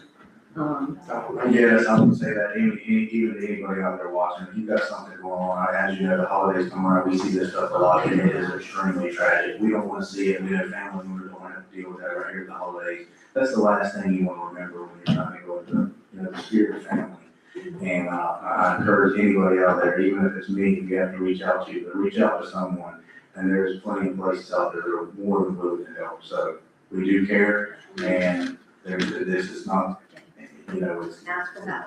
yes, ask for help. And you can call 988, correct? Like 911, but 988. Call 911. But you call 988 and this Yeah. was, it's the new number for the, Yes. to get help and assistance, not just for suicide prevention or anything like that. Anything you want to do.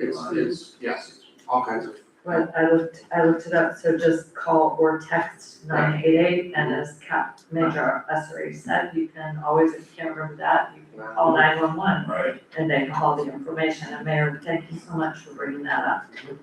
It's very important. Yeah, absolutely, especially this time of the year. Thank you. People are going through, we're all going through a lot, everybody's going through a lot, so thank you. Absolutely. Okay, with that, we have no public hearing at this meeting. We're gonna go into our business items. So I'm gonna turn this over to you, Mr. Martin. Thank you, Mayor. Our first item, A, is special event request by SODA. This is the Southern Outlaw Drag Boat Association. This event was an event that was put on last year. It was sponsored and put on by the host SODA.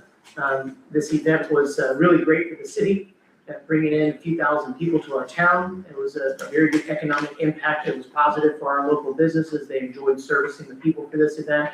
SODA is, of course, bearing the cost for this event entirely, like they did last year, and they are wanting the commission, I have a formal letter requesting the commission remove any fee associated with the permitting for this event. And last year, the commission did that. They were in favor of allowing this, the issuing of the special event permit with zero cost. Staff recommendation, of course, is for the commission to allow management to waive the fees or the permit fees for this event as previously done.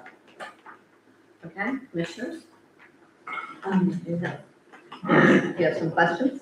I I did, believe we have a representative from the office. well, actually, my questions are for the city Okay. manager. Okay, This is really more of a staff issue.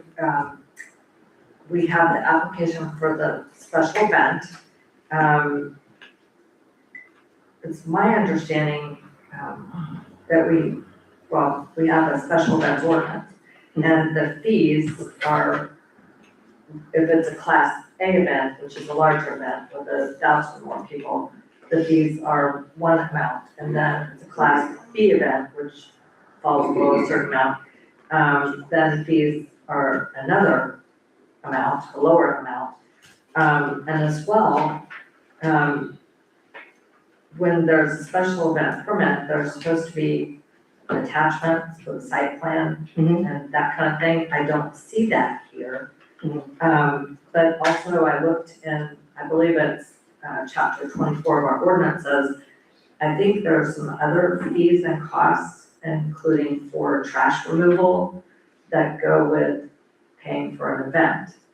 So, I wanna be clear, are they asking just for the permit fee or for all fees associated? It's a good question, ma'am, and I asked the same question of Mr. Mitch Atwell. They're asking for all fees and they are willing to take on all of those costs, the trash, the police, the fire, all of that cost comes out of their pocket and with their organization. So they would be, we would be waiving our fees for permit. I mean, Correct, They would take care of, that is correct. so they're.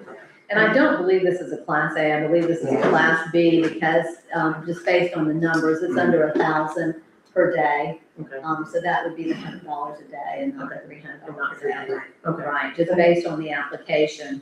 Right, well, Mayor, I was gonna raise that, because the application numbers kind of differ from the ones that city manager had, but, my other question is, at one point, when we voted to waive fees for a smaller event, I believe our city attorney asked us, did we have criteria for waiving fees? And it's my recollection, am I right about this, Mr. Holmes, that you said we should get ourselves some criteria for waiving fees? You're probably correct. I probably did. That's been a fairly consistent position of mine is that, since you asked,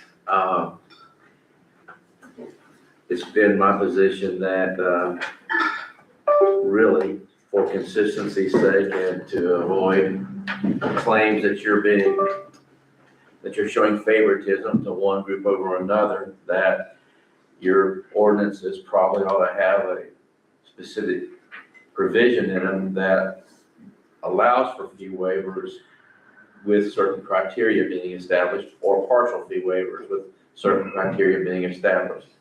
So, yes, that's been my position. Well, I think it's an understandable one, really. Yeah, so as we go forward, we do need to create the criterion for that. So if I do the math correctly, if it's a smaller event and the fees are $100 permit a day, and there are 50 to 60 votes, that would be an average of about $6 added cost per vote. It sounded like it was a very successful event last year. I have a couple of questions for the permit applicant. Mr. Atwell? And I will speak to, because I was down there, during the entire event, even when they were preparing, and, they worked hard to get that prepared. They took very good care of the park. They had someone on security, and everyone that I've spoken to has been excited, even homeowners on the water in front of that have been excited for this to return. So it was very well received. And I know even the restaurant, so had said that they were. Commissioner, mayors, thank y'all for hearing me out again.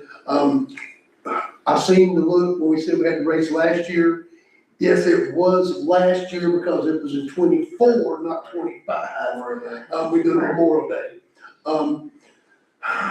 As far as the fees that go, I'm bringing people from Canada, Texas, Louisiana, North Carolina, and we're not paying them to come. They're coming to basically do entertainment for the city, bringing finances into the city. I've had numerous support. I go to the grocery store still to this day. Man, we have another boat race this year. We have another boat race this year. I'm like, well, I'm hoping to. I hated the thought we didn't get one this year, but they actually gave our date to Louisiana. Okay, they realized that was a mistake. We had a much better turnout, a much better presentation through the city. So they said, hey, let's have another race. I'm like, well, we'll put our name in the hat and see what happens. And here we are. I've been in touch with TDC already. They are on board. They actually suggested maybe I put it in Palatka, but I love my little town and I'm staying in Crescent City.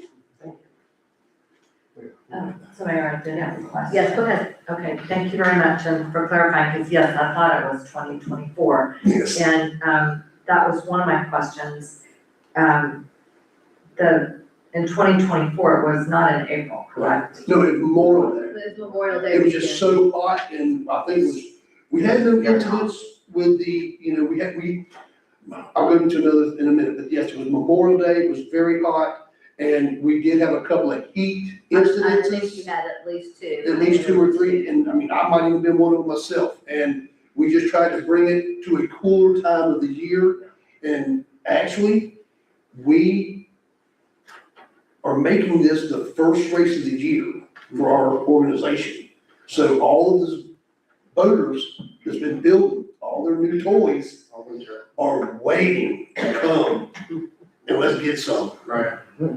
Now you know that April is, alligator, mating season. Yes, ma'am. So you know they're gonna be kind of busy in the water. Yes, I just thought. yes. I'm quite sure they'll be right there on the bank. We'll push them up on the shore. Commissioner DeVito, are you done? No, just, it just occurred to me, hopefully the downtown partnership will coordinate their activities. I noticed they had some things listed for, April. Oh, my other question was, it says Central Avenue Boat Ramp, Sunrise Boat Ramp, you're not asking. No, we try to just fill in the blanks from last year, because we got on, and we just need the big boat ramp like last year, Right. and the little boat ramp by Three Bananas. Right. Three Bananas has actually had conversations that they might wanna come on board as part sponsor or something. We thought about maybe even moving the track to give them more visibility of the race. That's about what I got. I mean, Okay. The only, I'm sorry, but Mayor, if I could, the only thing we really would have to approve was waiving the fee, because if it's a Class B, which it would be helpful for us to know that for sure before it comes, then the city staff Well, take care of it. I'm gonna say, I would say in this instance, the city staff would take care of it, but this has some other nuances in No, it. I mean, That we're gonna have to close down all of Sunrise, and they'll have to close it down for several days, that includes that boat ramp. right, And so they're gonna need permission for us in order to do that, they locked that gate up, and he has security, his own personal security in there. And so we're gonna have to, I think we would have to approve that and not put that on the city manager, yes. and then, that it just helps to know what we are and aren't approving, and I guess that was my other question. Isn't April fishing season, and we will be displacing fishing boats at that time, I think. You never displace fishing boats. The crappies really, they've always done their tournaments in here, January and February. I didn't mean a tournament, I meant, sometimes Just just go to fish, well, they, to the boat ramp and the entire place is filled. right, So- I don't think that, It's never. and quite honestly, if there's a lake, people fish it all the time. Yeah. I mean, so if you're a fisherman, you're out there fishing year round. there was an issue, I believe, last year, because it was on Memorial Day, and a bunch of stink was made about, we're gonna close Memorial. The next morning, after the race, we had everything picked up, I met the shell down there, there was not a first boater in that park all day, Right, exactly. all day. So, I mean, how are we gonna, what could happen? And then I wanna go back on the thing about your numbers. It is basically a 3-day event. Our people will start coming in Friday from Canada or wherever, okay? Friday, there might only be 15 people from my group.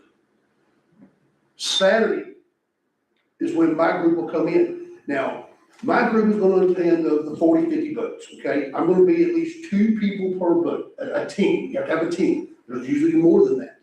On top of that, we don't know what the generation of spectators. I mean, I actually had talked with the Rotary Club about maybe trying to do it with the on the Catfish Festival. And we kind of thought, okay, little town, we could use 2 events, not 1.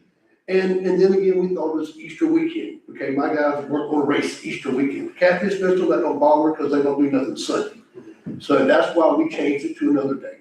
But yeah, I don't think you can really say what the numbers are actually. I have no clue. So we're really kind of going on with history, and history says, what did you say it was, Michelle? It was, what, about 1,000? Less than 1,000. Less than 1,000. I mean, in Yeah. between the 2 days, we probably had 20, in the 3 days combined, we probably had 2,500 people, but not at one time. Right, Yeah. per day, no. And also, so the Central Avenue boat ramp, so on the application, we need to make sure that we are very clear and cross that out. So if we have a motion on this, please make sure that's included in the motion.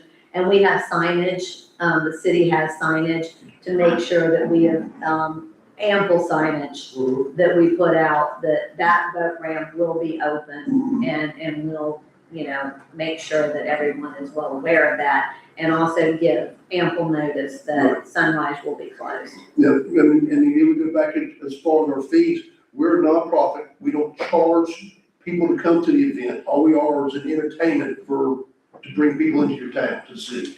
And you also you don't have any food or. You're a not-for-profit? Yes, Okay, so you're a not-for-profit? yes.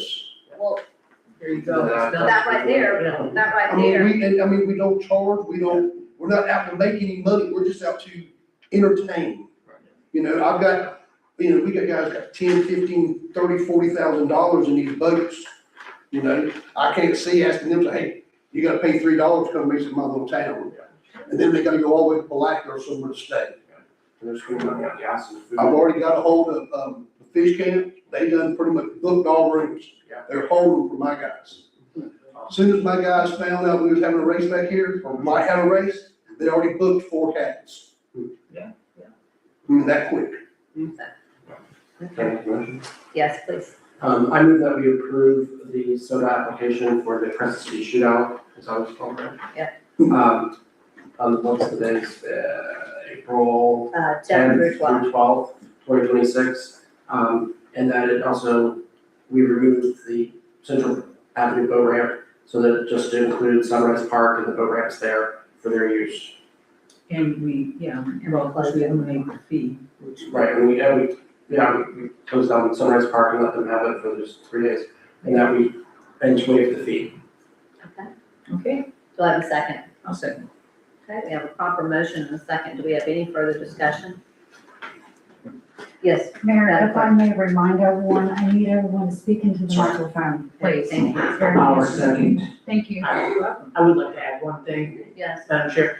I have talked to Mr. Atwell, the plan, life safety plan, the insurances, also the map will be, included in the package before everything happens.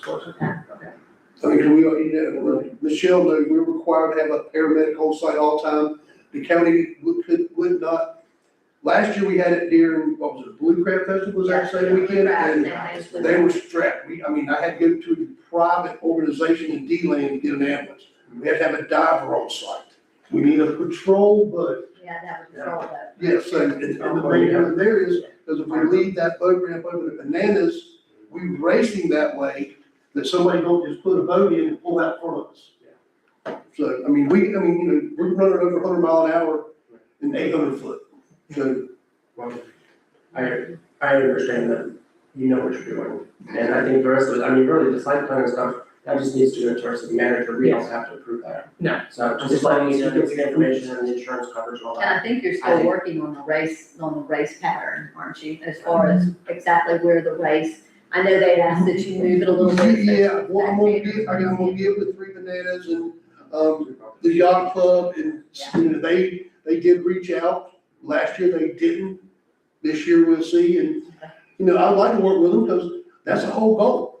Think about packing 3 Bananas like the Toys for Tots, but do it for 3 days, not an afternoon. And that did happen. They were very busy, so. Okay, with that, we have a proper motion and a second. Any other discussion? If none, Madam Clerk, if you do a roll call for us, please. Commissioner DeVito, Aye. Commissioner Lori, Aye. Commissioner Moore, Aye. Commissioner Burton, Mayor Myers. Aye. Thank you. Thank you. Thank y'all so much. Thank you. Look We look forward forward to to it. it. We're looking forward to it. Hopefully it'll be cool. Thank you, Mr. Atwell. So it will be. So hot last I night. know, I went down 3 times and they came back over. Yeah, so it was- I'm not, too hot.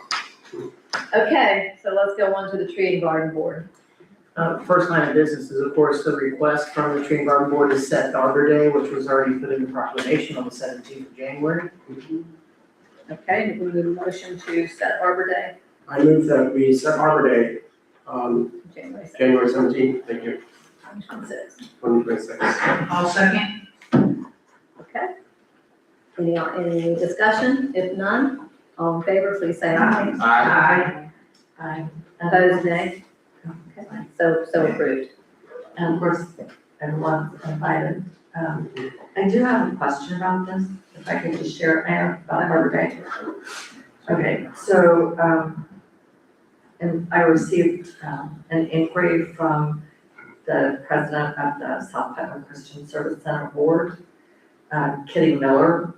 She saw there's already been some advertising for Arbor Day, I guess by one of the people who's helping out, and it didn't mention the traditional donation of canned goods or non-perishables for Are you the still doing that this year? Christian Service Center. That's what I mean. I don't think that was included. And I think the Tree and Garden Board is meeting, are they meeting in December? Yes, they are. Right, so, do we want to refer that to them? Because we've always, Arbor Day, well, ever since one of the foresters started it about 5 years ago, Arbor Day has always said, please bring non-perishables for the Christian Service Center. So I got that request from Kitty Miller. I just wanted to bring that up. Okay, so if you would make sure you bring that to the tree garden. Yes, ma'am. So then next we've got, go ahead, Mr. Martin, the approval. Yes, thank you very much. Go back to my notes, I was looking at my calendar, it is on the 22nd December, the next meeting. The next is request approval for the 2025-26 annual tree and garden plan. Just so you all know, you'll have a printed document in front of you that is, if you have it underlined in blue, that is the changes compared to the 24. So you can see the new language that has been added into the Tree and Garden Board comprehensive tree plan for FY 25-26. And what are the little red triangles? I would pay attention to that, that's just the AI app that was utilized. Formatting change? Yes, I think. correct. If you look at just the underlined in blue, those are the specific changes. Yes, sir. Is this in Microsoft Word? I'm sorry? This is in Microsoft Word? Yes, sir. Show you how to do that. Mayor, I have a question. May I ask a Yes. question? My question is for the city manager. There was a copy in my packet of the tree plan. Is it the same in substance of what is here on our desk, just without the blue underlining? Yes, ma'am. Okay, so there's no, the one that I found on my desk this evening, there's no substantive change. There's no from what was in my changes. packet. There's no It just changes. shows the difference. Yes, ma'am. We took an AI So- program, dropped the 24 in, put the new one in, and it gave a difference of what was added or showing you highlighted, underlined in blue. Okay, good. So whatever it is, essentially what's there. Thank you. Yes, ma'am. I didn't get a chance to review this, I have some changes that, Yeah, I think there's, like Lake George, first of all, is not in Crescent City. No. Right at the beginning, Same like George. it says Crescent City landscape is dominated by not one, but two large lakes accessible within the city limits. The larger Crescent Lake is one of the largest lakes in the state, the second largest, Lake George, located just 8 miles away. and that's not, That's not- that's not factual, number one. No. And number two, that doesn't need to, I don't know why that would be in there. It should be talking about Lake Stella, only, because that's the two lakes. So I mean, that needs to be changed. I had a bunch of notes made at home, but it is a good plan. It's done it in years past. Every year since we're a little better and better. But there were some locations of trees and stuff that were not factually accurate. And then some of the other, the park. I mean, I have it on my notes with me, but there was some stuff that was like, out in the public areas, it says the 100 block of North Summit Street at City Hall in the city annex. This is not the 100 block this is the 0 block of North Summit Street. And some of the addresses in here are not correct, but they're just some minor little things. I wish I had it with me. I'm gonna almost say, because there was a lot here, and I think there are some changes. One of those is, of course, this with, where is it that I had? That maybe that we consider so that we can really digest this, and like you said, you've got some major changes. This about the mulching around the tree roots going out to the drip line. I am concerned about that because especially in Eagle Line Park, if you go to the drip line, you're gonna mulch almost the entire park. I'm very familiar with all those trees in case anybody don't know that. But that drip line is your canopy. And so I have some concerns about that. The other thing I do, and I don't see it in here, we've got some major issues in the city that I get complaints about from our bus drivers. I even spoke to one just recently about the branches. Our fire department is having a hard time. And delivery and Waste Pro, they're having a difficult time because we have overhanging in the streets and they're hazardous. I know the fire department has said they've had to actually even go over into the other lane, to get by, to get through there. And so that's a safety issue that we're not addressing. And I think that some parts of this are very limiting to that, with our staff. I understand about maybe we have one person on staff that has, worked with an arborist to completely understand and have them available, but to have an arborist in here anytime that we do any cuttings, to these trees. And of course, most of those are your very mature trees because they're the ones that are growing over the roads. That is, I think that's, a burden on the city. So I don't know that I have some concerns. So I don't know, commissioners, it's. Okay, Mayor, I'd like to speak to that. Yes, sir. So we do have, partly this is on us. As a city with heritage oak trees, it would have been a good idea to do preventive maintenance on an annual basis. These trees, to keep them, they need to be properly maintained. And if you don't have supervision by a certified arborist, especially in tree risk assessment, and they're improperly trimmed, you get failing trees. And that creates danger and it also creates a lot of expense. So we do have money in the tree budget. Some of that was used a couple of years ago. If you'll look, I think, what page is it? I think it's on the very last page. Yes, update in 2024, funds were used for supervision by certified arborists from Advanced Tree Care to supervise trimming in Eagle Line Park, and that was very successful. So I think that it would be more helpful instead of risking introducing disease into the trees. And by the way, these trees are very stressed. They sustained damage during the water main project. But anyway, I think that the better approach would be to see how we can properly get the trees trimmed that need to be trimmed with the supervision of an arborist. And I don't think we've gotten an actual cost estimate on that. We can get the work done. We just need to make sure that we do it properly and safely to preserve our shade trees. And I will point out our strategic plan says that we should market our tree-lined streets. So how do we market our tree-lined streets if they're not tree-lined? Nobody says they're not tree lined, but when it's hanging over and down into the road, that's different from being on the side of the road.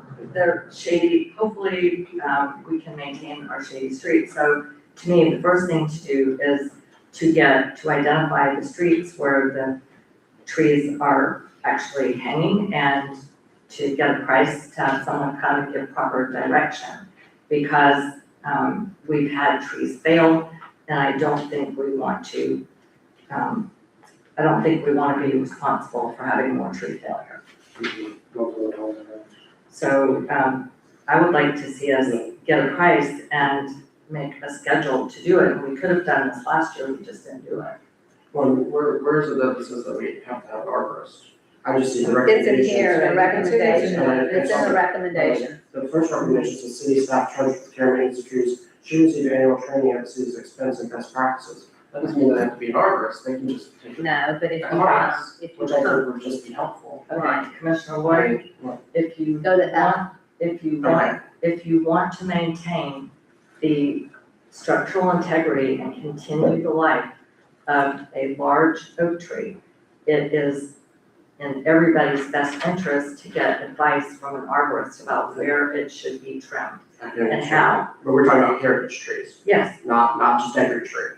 So. no, I mean, the but for heritage- right, for the heritage trees, you need advice, because if you don't do it correctly, Mhm. you weaken the structure of the tree and you can introduce disease, which I'm afraid was done on my street. So I think we should try to use our money to the best advantage and get a plan for making sure that we correctly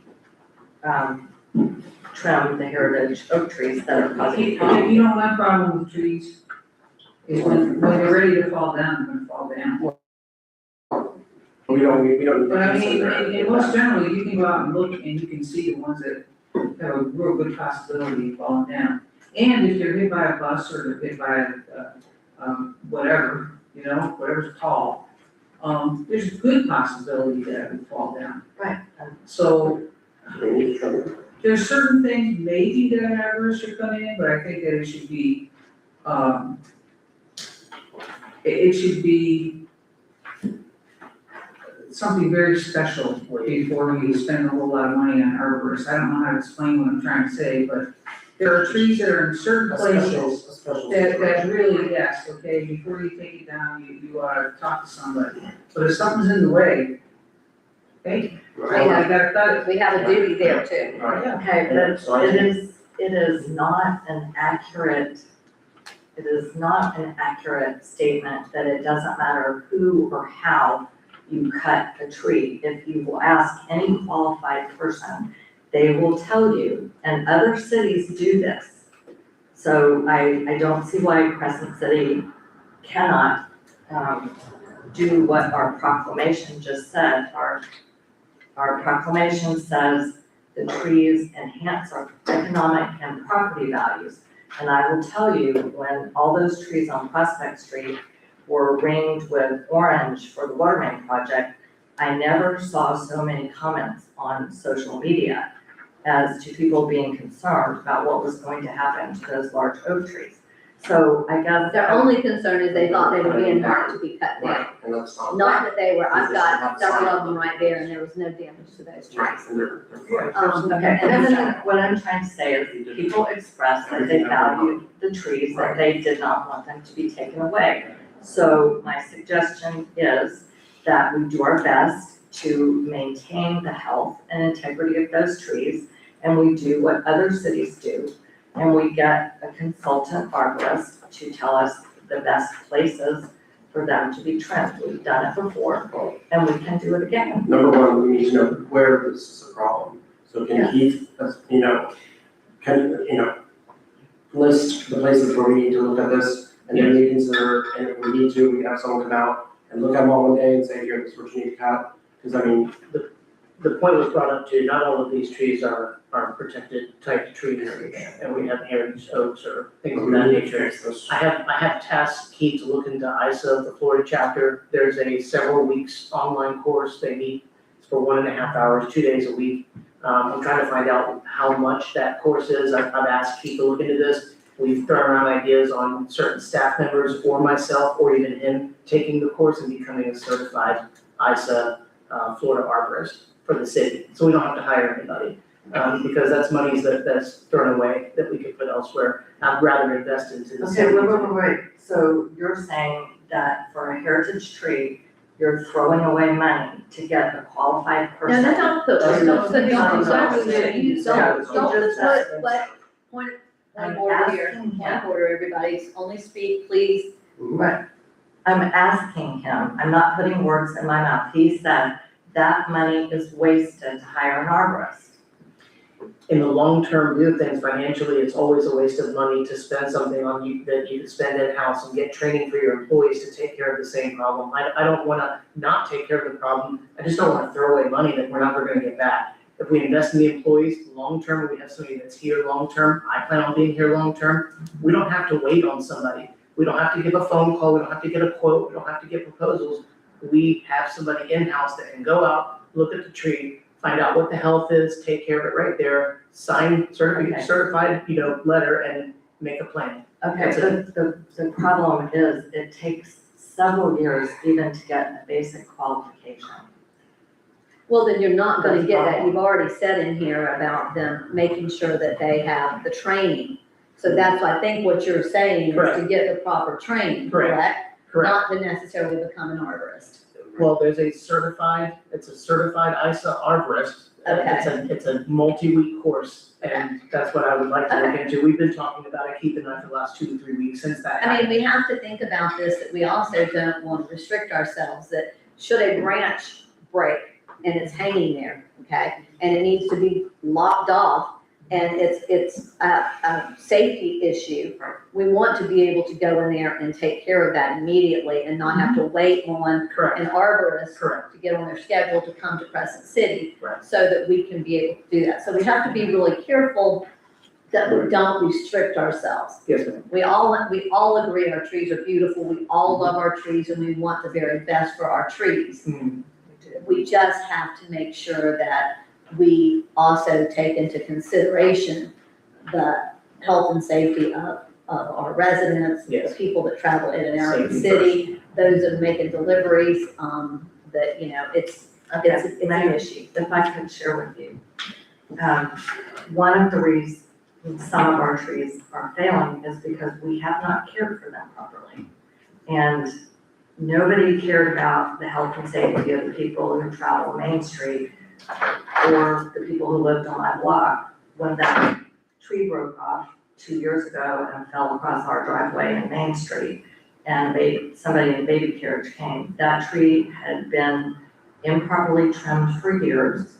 And then after the top half fell, another 15 feet of the tree was left there, a huge tree, and was not removed until a year and a half later when I came down to the tree board and spoke about it. So it is in our best financial interest and safety interest to take good care of our heritage oak trees. And other cities do this, and they don't consider it a waste. Okay, right now, we currently have this in front of us, and We- so what is the pleasure of the commission with I this? thought that we were gonna take this off the table. Well, we were We discussing discussed that. it with- We haven't decided, we're discussing it, but whether or not it needs to be tabled so that everyone can take into a comparison. I mean, Yes. Yes, I move that we table this until January, so we'll have a chance to digest it and take a look at it Take out Lake George.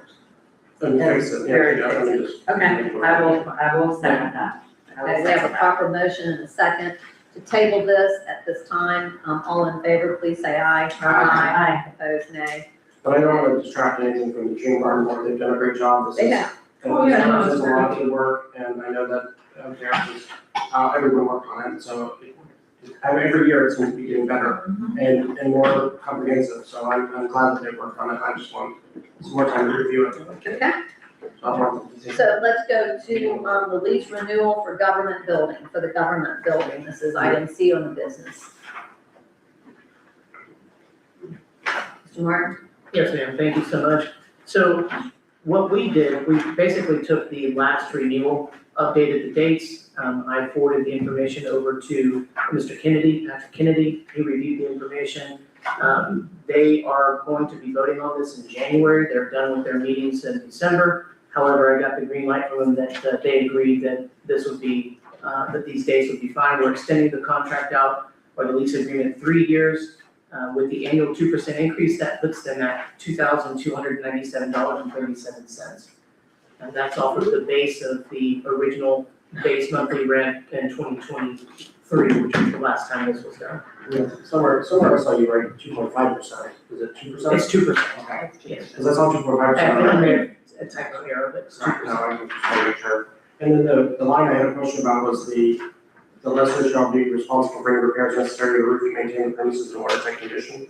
Is that what our contract was at? That is what was voted on prior. I left that in there, but that was already voted on the actual lease. So what's the amendment here, because you said it's amended, so how have you amended this lease? The expiration. The amendment, 117. whereas, yes, the amended portion was what was in there before. Nothing has changed from what was voted on the last time, which was in 2023. I can take that language out, because nothing was amended since then. That language was left in there from the previous. So I think that, because otherwise this will be a renewal amendment. So I think that's something that needs to, that they've already agreed to this, we've agreed to this, and we're renewing those terms. Is that correct, Dawn? The title really isn't all that super significant. I mean, the body of the document is what's important. So Just so it doesn't look like we have an amendment, he could take that part out that says, Where does it say amendment? have agreed to amend the lease as follows. Right there, Right in the middle. Right Now before therefore. this. See, now therefore, underlined. you did increase the price, didn't you? Yes, I did. There are some amendments to increase the price, Yeah, they increased the price. and the terms, I mean, it's a new term, so. Okay, So you can call it renewal, but technically you did amend it. okay. Right, and Mayor, if I could, it does say renewal at the top. It does. And, okay, so my main concern, because this wasn't clear in the staff memo, is just that the county is fully on board with this. And Yes, Mr. Martin said, yes, they are. yes, they are. Okay, because they are truly a wonderful tenant, and Oh, absolutely. we have observed in the past that they bring a lot of foot traffic to the downtown area, and personally, I don't know about the rest of the commission, but I would like the county to know that we appreciate them as a tenant. Can we fix the effort so that it actually has? Yeah, effort, and then up here in the third whereas, it says, lessor and lessee desire to continue to the lease. Yeah. Yes, continue the lease. And then we might want to put the undersigned hereby agree to the lease amendment and renewal, and the 3-year renewal. Just to make sure it's very clear that it's a 3-year renewal. Can we get that? I mean, it says. Because it says the undersigned hereby agree to the lease amendment as of this date. I just think that we're It says renewing it renewal because as the well. title at the top says renewal. So I think that either you take, or you say the undersigned hereby agree to the 3-year renewal as of this date. Yeah. Dawn? Again, I think it's semantics, as long as the intent of the document is to engage in a 3-year lease, right? From an Yes, effective date. Yes, Yes. it says that clearly. Yeah, so I think the undersigned hereby agree to the 3-year renewal as of this date. Okay? And you probably want to put the title down at the bottom where it says leasee, print name and date, and you're probably gonna want to put their title. Okay. Well, normally what you'd have there for lessee would be Putnam County, Unless by it's button, blank, yeah. it's blank. It's just who signs it. It's just print the name and date so that we know who. That's why the lessee is gonna be the county, whether it be tax collector's office, property, whatever it is. But underneath that, you put by and a blank, and then underneath that, you put it's blank, like Do that. executive assistant, chief operating officer, whatever. Thank you. So, I need a motion. Madam Chair, I would like to move that we approve the lease, the 3-year lease with the county of Putnam, for 115 North Summit Street, and authorize the city manager to sign the contract. A second. I'll second it. Okay. Any further discussion? Hearing none. Madam Clerk, if you do a roll call for us, please. Commissioner Burton, Aye. Commissioner Moore, Aye. Commissioner Woody, Aye. Commissioner DeVito, Aye. Mayor Myers. Aye, so approved. Thank you. And thank you, Derek, for doing this and making sure that 2% is taken care of. Yes, sir, and I So apologize, happens every year. I think I sent an email with the 2.5%, but the numbers are right. Next on there is our code enforcement. I have Ms. Pamela Taylor here to do a small presentation, provide some details for you on specific case number 24-0070, Moreland at 350 North Summit Street. And this is for a fine lien reduction. Is Mr. Moreland? TV Bank. He's not gonna No. participate? He's not there. Is he? He's in. Complicated. Policy is that if the respondent's not present, that we don't hear the lien reduction, so that's up to you if you want. Apparently he's not gonna participate. Well, has somebody reached out to him? Does he know? Yes, Yes. yes, well, yes, yes, ma'am. He was aware, Did he In know what November. time? I mean, otherwise he would have had to be on standby the entire time, so He's been on standby since 7:30. he was. Yes, ma'am. And when did he go off? And when did he go off? He never joined. Okay. Wait, so Mayor, could I ask a question? I'm a little confused. What does that mean? He never joined, but what does it mean that he was on standby? His time was 7:30 this evening and he never joined the Zoom meeting. Okay, so in other words, he was Correct. told that he It was could, properly notified. okay, that he could be there. Well, I just have a couple of questions, whether we take this at this time or not. Dawn, Candy. Yeah, why not? Well, I mean, I just have a couple of questions about it before we even decide whether or not to be here. No, I wouldn't say you would have to. I don't know, you said it's policy. I don't know if that policy is in the nature of the practice or if you've got something in your ordinances that states that. But there's no, I don't know the legal requirement that states that the applicant would have to be present. If, again, the criteria for a lien reduction are present. And so if the applicant's testimony is necessary in order to establish the criteria, then that's a whole different ballgame. So why were you gonna reduce the lien, or why were you suggesting that the lien be reduced? he requested that it be reduced. We have a Just you lien, requested it? Would it have a reason? the property's in compliance Now, now. So, you We know, have a lien, we have a fine. And we had 3 different amounts. Yes. Mayor, could I ask just a really basic question? From reading these documents, it's my understanding that, I can't read his name. Douglas Moreland. That Mr. Moreland, okay, that he offered 5,700 and the Correct. special magistrate had a hearing and recommended, an amount in the 3,000 level. 37. Yes, Right, so Mr. Moreland offered 5,700, but then he wanted a further reduction, or was he willing to pay 5,700? he offered 5,000 on the lien and 700 on the fine. Right. So why did we have a hearing? The special magistrate. I mean, The well, we commission had that, has to agree to that, to release the lien. got it, so we had the hearing, so, The so, special magistrate did, yes. right, so the special magistrate recommended $2,000 less than Mr. Moreland was offering. Yes, Did he say why? no.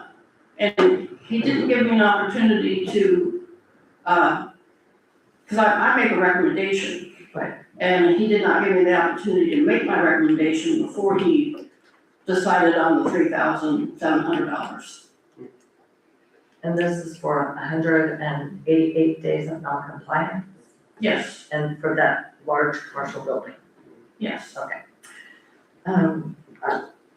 I don't know, I mean, to me, it doesn't make much difference whether we hear it or not, is that correct? I mean, otherwise he owes us more than $5,700.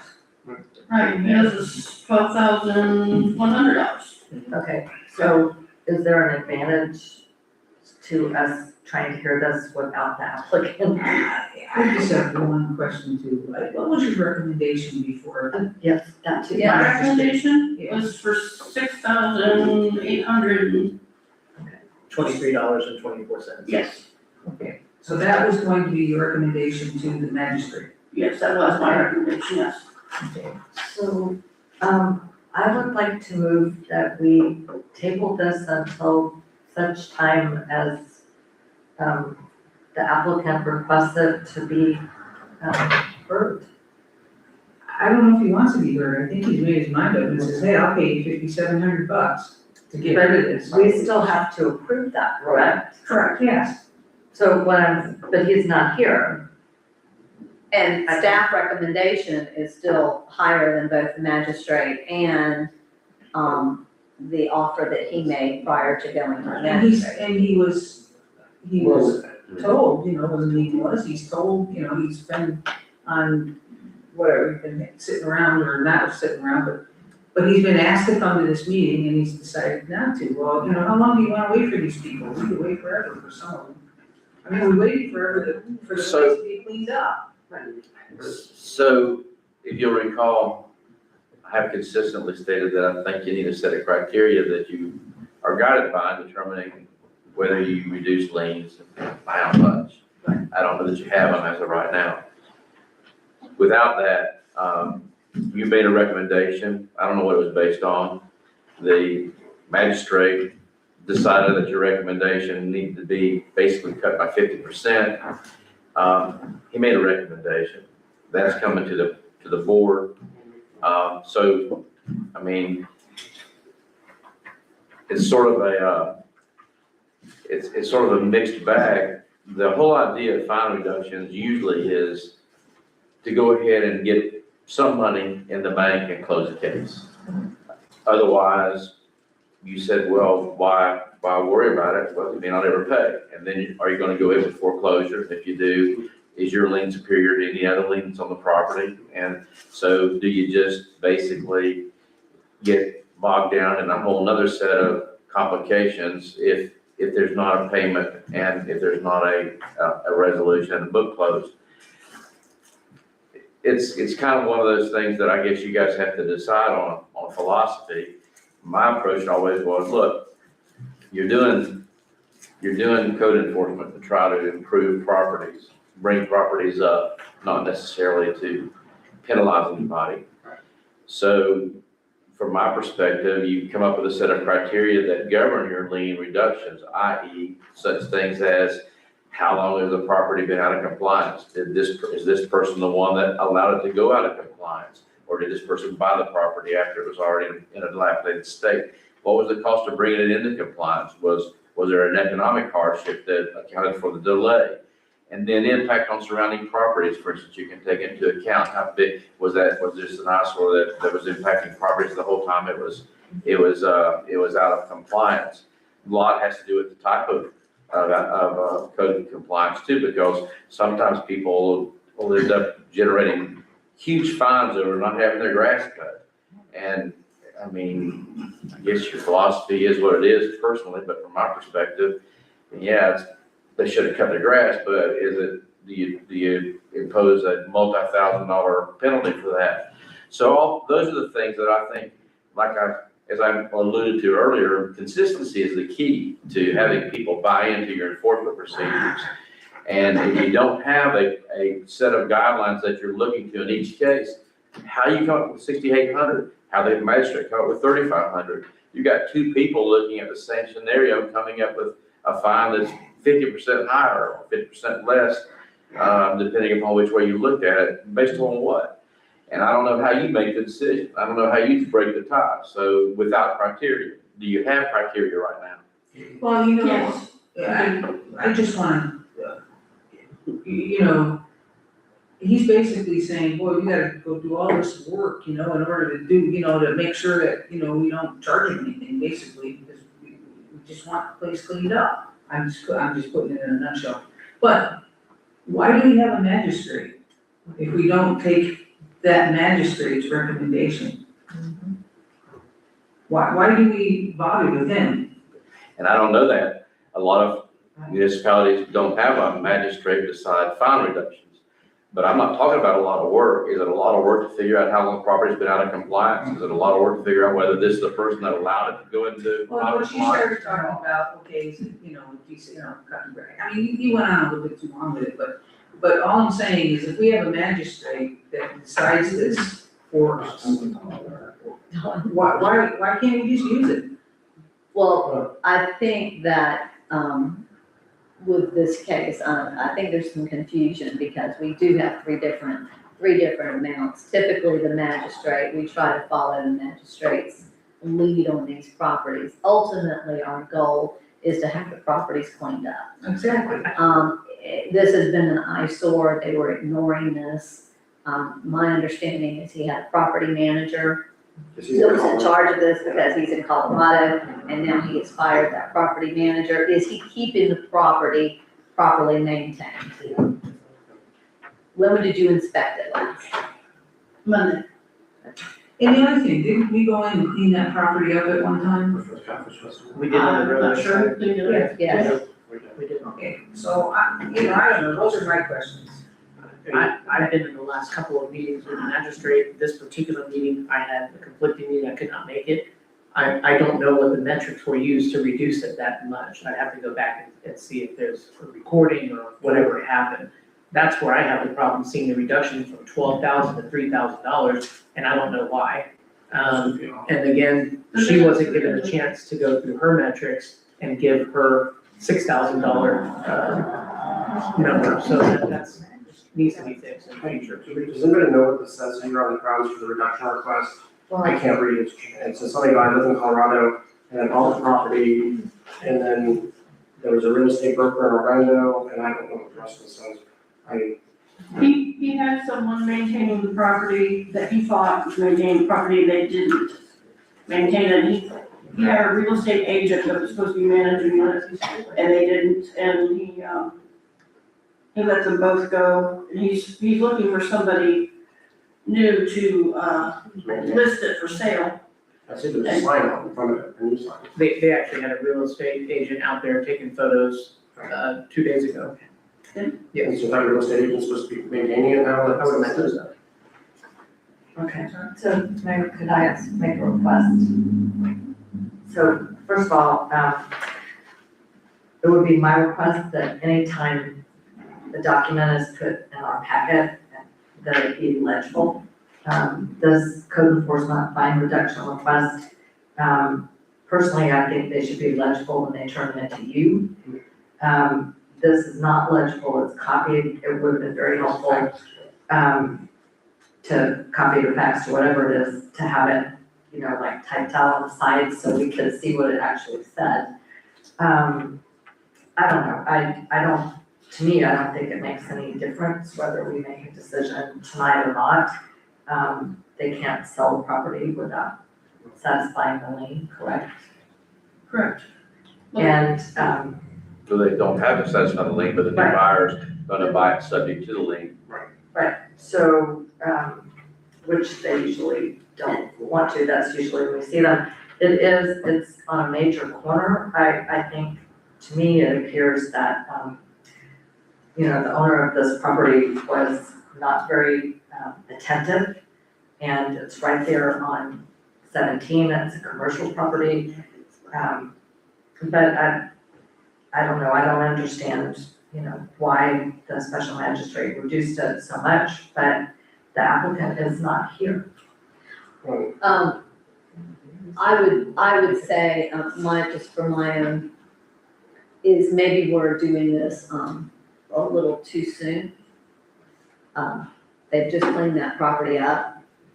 We need to make sure that they maintain that property. It was a major eyesore, and then they also did not address the issue we had with homeless that were living, and filled up the back of that, although they did try to keep it neat, but they still, and I know you had numerous communications or tried to with, this property owner, so maybe at this time, because right now we currently have a lien on the property.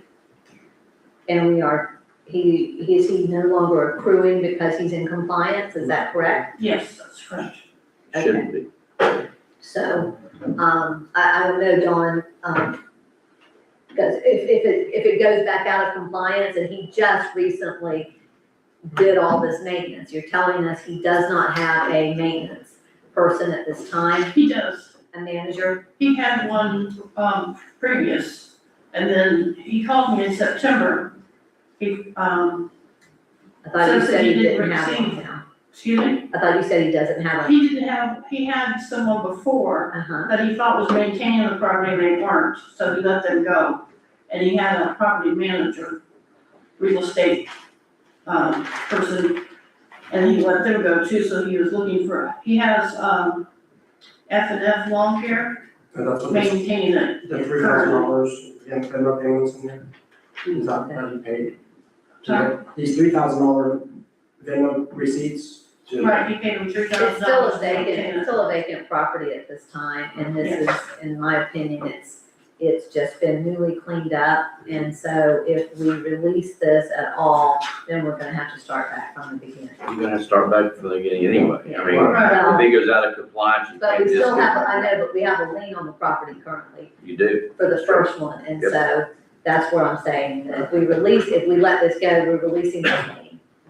And we have to start over from the beginning.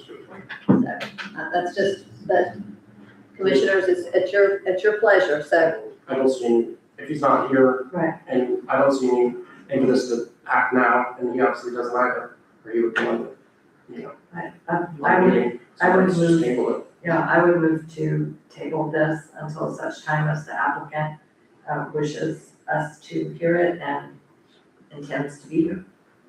Do I have a second? Second. Confirmation, a second. Do you have, anybody Yes, have any virtual. further comment? He just participate, he doesn't have to be here, he's in Colorado. So if we're Commissioner gonna, Cato, Are we voting? Yes. I guess we're voting, okay. Aye. Commissioner Lori, Aye. Commissioner Moore, Aye. Commissioner Burton, Aye. Mayor Myers. aye. Thank you. And then, I believe that the commission, just based on the conversation that, and with, Mr. Holmes' recommendation, Mr. Martin, would you work with Ms. Taylor? Is that correct, commission, that we have some criteria Yes, ma'am. And in fairness to everyone? Yes. Mayor, before we move on, I just want to bring up one thing. We do have quite a few absentee or out of city or out of county property owners, and both residential and commercial. And many of those properties are vacant. Since the real estate crash in 2008, a lot of jurisdictions have enacted registration programs for either foreclosed or vacant properties. And also for rental properties, I think we could benefit from those, a registration program. Because we have this come up over and over with code issues, people say they didn't get the whatever. If you make them register, then they know exactly what they have to do. And I don't think other cities would do this if they didn't find it beneficial.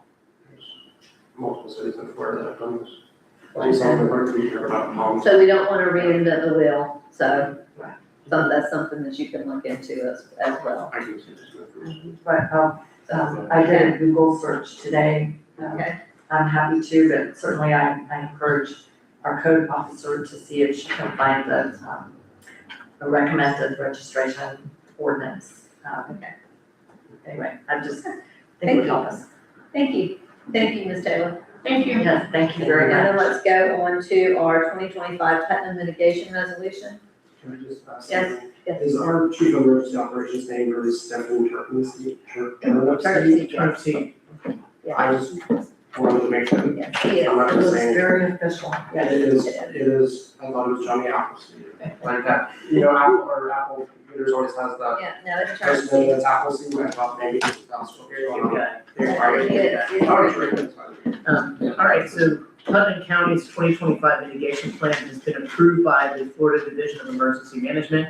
I put a hyperlink on the agenda, you'll find the approved pending adoption letter. Crescent City is a member of the Putnam County LMS, and I want to apologize ahead of time with my acronyms. The LMS is Local Mitigation Strategy. We'll need to adopt the 2025 mitigation plan and return a copy of the resolution for final submittal. The adoption is required to ensure that we, Crescent City, continues our eligibility for FEMA and FDEM mitigation grants and projects. the county's adoption resolution I have on my notes is expect to be passed on the 9th. It was passed on the 9th. And there was not a deadline, but he asked for us to get this done as soon as possible. And from what I can tell, this is just an update of the 2020 plan, correct? Correct. Yes, it Because I know is. you had asked for the link, I was gonna ask for it. I did I started send, looking at it, and I did send the link to everybody as it's well. only 80 pages and it's It's 500 pages. 400 pages of appendices. but Right, Yeah, right. it's very exciting. Yes, it's an exciting read. Well, it just, Mayor, if I could, thank you. It just concerns me that they just ask us to adopt it. We have no idea what it really says. That could potentially affect our amenities or our landmarks or who knows. May we please inquire of the county or ask the county to give us a heads up and advance notice of these things so we might have an opportunity to comment. I think that would be nice. It reminds me, I have a couple things I wanted to ask about. It reminds me of the impact fee issue that we found out about after the fact. I'm sure they're doing it for the very best, but it would be courteous and helpful if they would just give us a heads up that, hey, we're adopting this and you need to adopt it too. You got to come in. So that's all I have to say about that. Well, it was adopted already once, we're just re-adopting it. I don't know what changes there were, but I looked through it, it does look pretty current, but, I'm saying, and I think I believe we helped and had input on it when it was first formulated, so. And if you all would like, I can request what the changes were to the 2020 plan. There was a list of projects that's in there that are countywide and city Palakas, even there's one project for our city, for Crescent City. And I don't remember what it was something about, I don't remember off the top of my head, but there was something about countywide mitigation, because it's about mitigation, it's about doing stuff before a storm hits, basically. And also the risks that are with the other things like wildfires and tropical storms and thunderstorms and tornadoes and stuff, so, it just talks about that, but I don't remember off the top of my head was, I wouldn't be correct. But I mean, we can always wait and look over it again, or we can approve this. In this resolution, at the very bottom, it says, and I'm not sure, I know that you followed, I asked you this, and this is what we have done in the past, but it's hereby approved. I don't know that we're actually approving it, but we're adopting the counties. So I'm wondering if it should say it's hereby adopted by the Crescent City, City of Crescent City Commission as required by the Florida Department of Emergency Management. well, doesn't it say approved and adopted? It says It was approved and resolved by the city of Crescent City, Florida, that the Putnam County Local Mitigation Strategy Plan is hereby approved and adopted. It's like immediately. So doesn't that cover it? well, I'm saying that take the approved, it's already been approved, the county's already approved Yeah, it, and we're adopting it. it. I mean, Well, but I guess it doesn't hurt for us to approve it as well. it's semantics. I know, but that's what I'm saying. I'm all into semantics today. You are very much. I'm all very proud of you. I'm all into semantics, so. I mean, Dawn, do you, I was trying to get the hyperlink so that I could look at it. good luck with that hyperlink. Yeah, well, I didn't try, Derek's got it, so. I think that's the only one that has it, is that hyperlink, he's the only with the hyperlink that has the hyperlink. It works. So it's a resolution, not an ordinance. The wording that's here now is perfectly fine, be it resolved by the city commission, approved and adopted, so there's no problem that I see with that wording. So approved and adopted, even though it's already been approved by the, so we're approving it all. Okay. It's your resolution, that you're approving and adopting this resolution. Okay. Good. Do you need a motion? Why don't I- Yes, I need a motion, Okay. I move that we adopt resolution 2025-08, approving and adopting the Putnam County Local Mitigation Strategy Plan. Second. now we have a proper motion and a second, any further discussion? If not, Madam Clerk, if you would please do a roll call. Commissioner Burton, Aye. Commissioner Moore, Aye. Commissioner Lori, Aye. Commissioner DeVito, Aye. Mayor Myers, Aye, so approved. so approved. Okay, let's go into our city manager report. Do we have any questions on the city manager report? Mayor, I do. Yes. So, what is the status of our audit, and are we going to need a special meeting to receive and approve that audit? As far as a special meeting, I believe so, but it will not be this year. Can you hear me? Sorry. As far as the audit's concerned, we are pencils down, everything has been turned in. We were waiting on some information from our attorney as well to forward over to James Moore. We have a draft copy of the final results, and I believe that we are about a day away from receiving the final. We've submitted everything they needed in legal document and certification. I'm sorry if I'm not on the correct word, but Steve, would you like to talk about it a little bit more? Yeah, basically, we've given them everything they requested, so they're just gonna turn around and just do their final review and get that back to us probably tomorrow, if not tomorrow, Monday. Okay, and what does Mr. Holmes need to do? Nothing. Matter of fact, what they asked for today, I gave them in February of 24, but I've given it to them again now, both for 24 and 25. So all it was the standard letter that I do for 5 different governmental entities every year, which says that I'm not aware of any pending lawsuits, I'm not aware of pending claims, and that you're paid and that you're current with your bill. So that was so when they asked for it, we did it for today for 25, and then they said, no, it's 24. My secretary says, I did that in February, here's where I said it. I said, do it again, give it to them again. So we did it again for 24 and 25. And so basically, that's what's holding them up on our final right now? Was just that confirmation, but done, office has sent that over, so they're. Okay. As soon as we get this, we can send it to the state, correct? As soon as we get the final, it can go directly to the state before it comes to us. Yes. We don't have to approve it. No, we don't have to approve it, but it can go to the state immediately. Yeah, as soon as I get it, I will let everybody know. Okay, It's been forwarded on Then you to can the state. send it to us, yeah, right? and that, because that needs to be, Correct. that needs to That's be more done. important. ASAP. That's the plan. And then Brendan will be here in January to present it. Correct.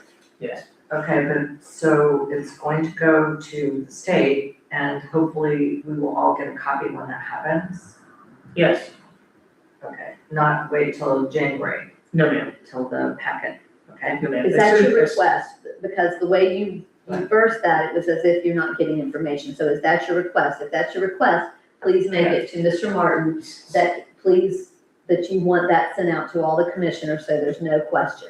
Is that correct? Yes. Okay. Yeah, staff was already gonna be doing that, ma'am. Yes, ma'am. As soon as we got it. Right. Yes, ma'am. Okay, so, Mayor, I have another question about the audit. Okay, so we had a prior discussion, I believe Commissioner Roy identified that our 5-year contract with James Moore was actually at the 5th year. Is it, Well, with this fiscal year that just ended, Right. they're good for that. So then they have there's a renewal clause. But yes, that, the prices they gave us is up. They need to give us a new, cost or the legal documents and which I think we want to agree with them unless we want Right, so, to go through all that. and so my question is, have they begun the process at all for the fiscal year that ended, September 30th, 2025? No, ma'am. No, ma'am, they have not. And it includes fiscal year 2025. It has the audit, their last, their 5th year current is year that. we just closed out is included in their 5th year contract? Yes. And their 5th-year contract? Yes. Okay, and technically, that audit is due June 30th? Okay, so it is, I guess, when that audit is complete, is the time for us to either renew or rebid. And well, actually, this was a no bid contract. It was, we renewed without bidding. Well, actually, you would do an RFQ, not an RFP. Okay, right. So, but this would be our window after, the audit for the year that ended September 30th, 25. That would be our window. Is that right? I mean, to my, Is there an out in the contract? I don't even have the contract, I have the audit, or the actual. I'll have to review that contract, that's something. I think we're maybe gonna that would be a do question, first. is just what's the out for that in the current contract also? If not, then we need to go ahead and proceed with business, with them preparing the 2025 one. I don't believe that we have an issue with them, the biggest issue that we have, is the pension, and that's always the holdup. That has been the holdup. Well, it's been the holdup for the last 2 or 3 years. We didn't have It's not like that it's new. holdup before. Yes, it's not like it's new, so this is something that, and I have some concerns. I'm very concerned. I have some concerns. And Mayor, it's my hope, and for the rest of the commission, that when they present this audit in January, that we ask them very specifically to explain to us why this seems to get worse every year. Because we're getting better, our finance department is getting better. Right, but, and then, The police pension, like, it's, I think last year, fiscal year 23 was the last year they could really audit that with any good numbers. Now we're into the period now where we're out of that phase with the police department being gone, so that's where the problems are starting to come up with that. But we've addressed that. We've addressed it. And so we gave them an out for that also. Correct, yes. And that still seems to be holding up our audit. And that's, Yeah, we were trying to get documentation actually to do the audit on the police pension, but that just wasn't feasible. and then Mayor, I don't know if you recall, but when we were having our budget workshops, I think we asked for the total cost of what we were spending on our auditors, because it was divided into different sections of the budget, and I don't think we got that information. It would be helpful to know, because we have a contract. I don't think we have a current, we don't even have a current billing, do we? Not current, not as of Okay. this month. Yeah, so we would have to get a current invoice so that we could have that, to find out how much this audit is actually costing us. I think if we look at it in the past, Yes, that we've spent more than we anticipated, of course, some of that, we need to take ownership of, because we were having issues in our finance department and it was creating more work for them. However, especially in this last audit season that they've prepared for us, I feel like that we have been much better prepared, but we're still in the month of December before we're issuing this to the state.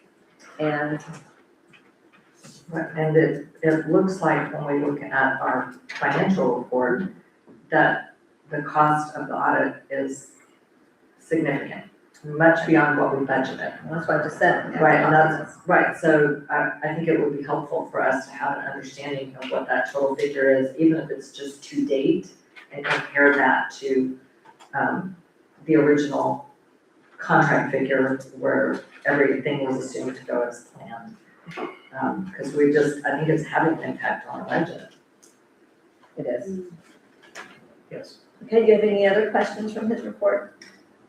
Not specifically his report, no, I don't think so. You said Fletcher Park, that repair is complete. So Fletcher Park, the streamers are being put up, it'll be complete by tomorrow, Okay, yes. There was a small slight delay with the city dock. down here. Yes, in ma'am. the Yes, central? ma'am. Okay. But that will be completed by the middle of January, first or second week of January. And it's just because of the holidays and some other clauses of the project closeout. Is it the small dock that's by the boat ramp, the launching dock thing, that part Yes. that's totally washed The away? streamer, Yes, there's a- that underpinnings and the polling on the other dock as well, the larger platform. That's still, we already invested 2,000 into that, and that comes off of his bill. Correct. So that's the platform at the end of the bulkhead? Yes, sir. Okay. Yes, sir. And I know that I came to you all because of the extra damage and the other things that's happened, but because there was some cost savings that the contractor had. It looks like the totality of the cost that we asked $31,000, it's around $30,000 the last time that I checked and got an invoice from him. That's good. And we're still gonna submit to FEMA. Yes, we are. And he is prepared to give me a very itemized report. So I have a question, and I don't know if it applies to anybody else, and I think I could, this with the insurance, did you find this, Commissioner Lori? I did, yeah. Okay, thank you very much. Yeah, I was gonna ask that. It was on Unicode, it was one of those. Yeah, so this is something that has not been in place, and I'm very interested in it. I'm not the Medicare age yet, and I don't know how many of you are, but I could certainly, this would be of certain benefit to us and for anybody in the future that is looking to come into this position. Okay, Mayor, what exactly are we talking about here? Because, Item This printout right here, C. right here. This right, is- okay, I assumed that was, what is this saying? That we would That receive? we're entitled to individual health insurance coverage under the term of the city's group health insurance policy, or an amount of compensation equal to the cost of coverage for said individual mayor, commissioner, or other individual commissioners under the terms of the city's group health insurance coverage. Okay, I read that, I was assuming that this was identified as some kind of glitch. Because as far back as I can recall, commissioners have not been receiving any compensation for health insurance.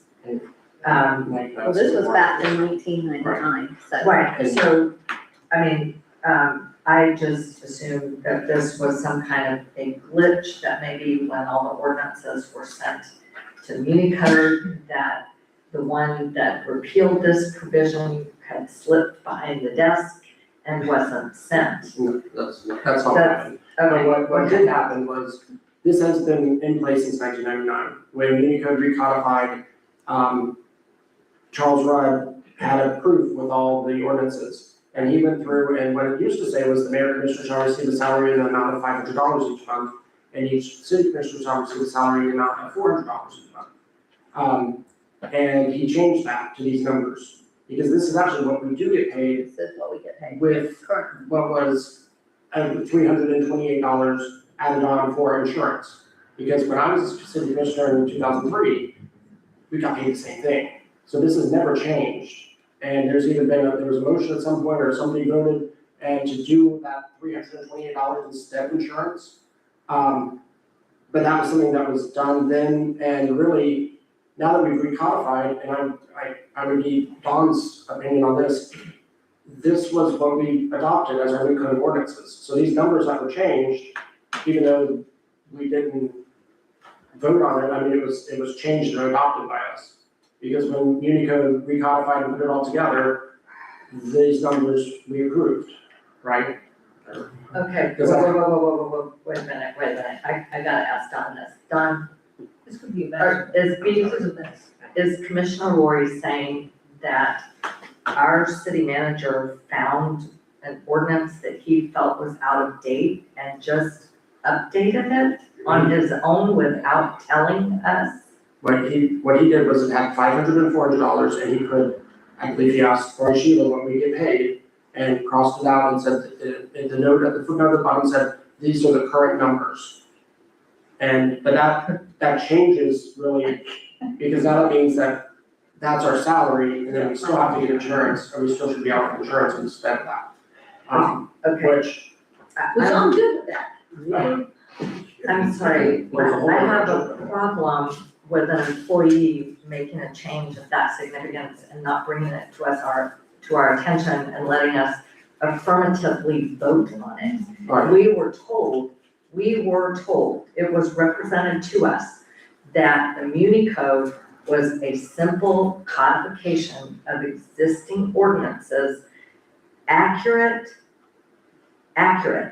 Each ordinance was transmitted truly to Unicode, and they were the ones who were going to accurately with no substantive changes, And they put did, it into the code. they did. But he made a substantive change and did not bring that to our attention. Well, Now, I'm asking John, does he have a comment on that? Now, I think the question is how What do we we do. deal with it? Yeah. What do we do with it? Well, to start with, if all you did was adopt what you thought was a codification of your existing ordinances. Yes.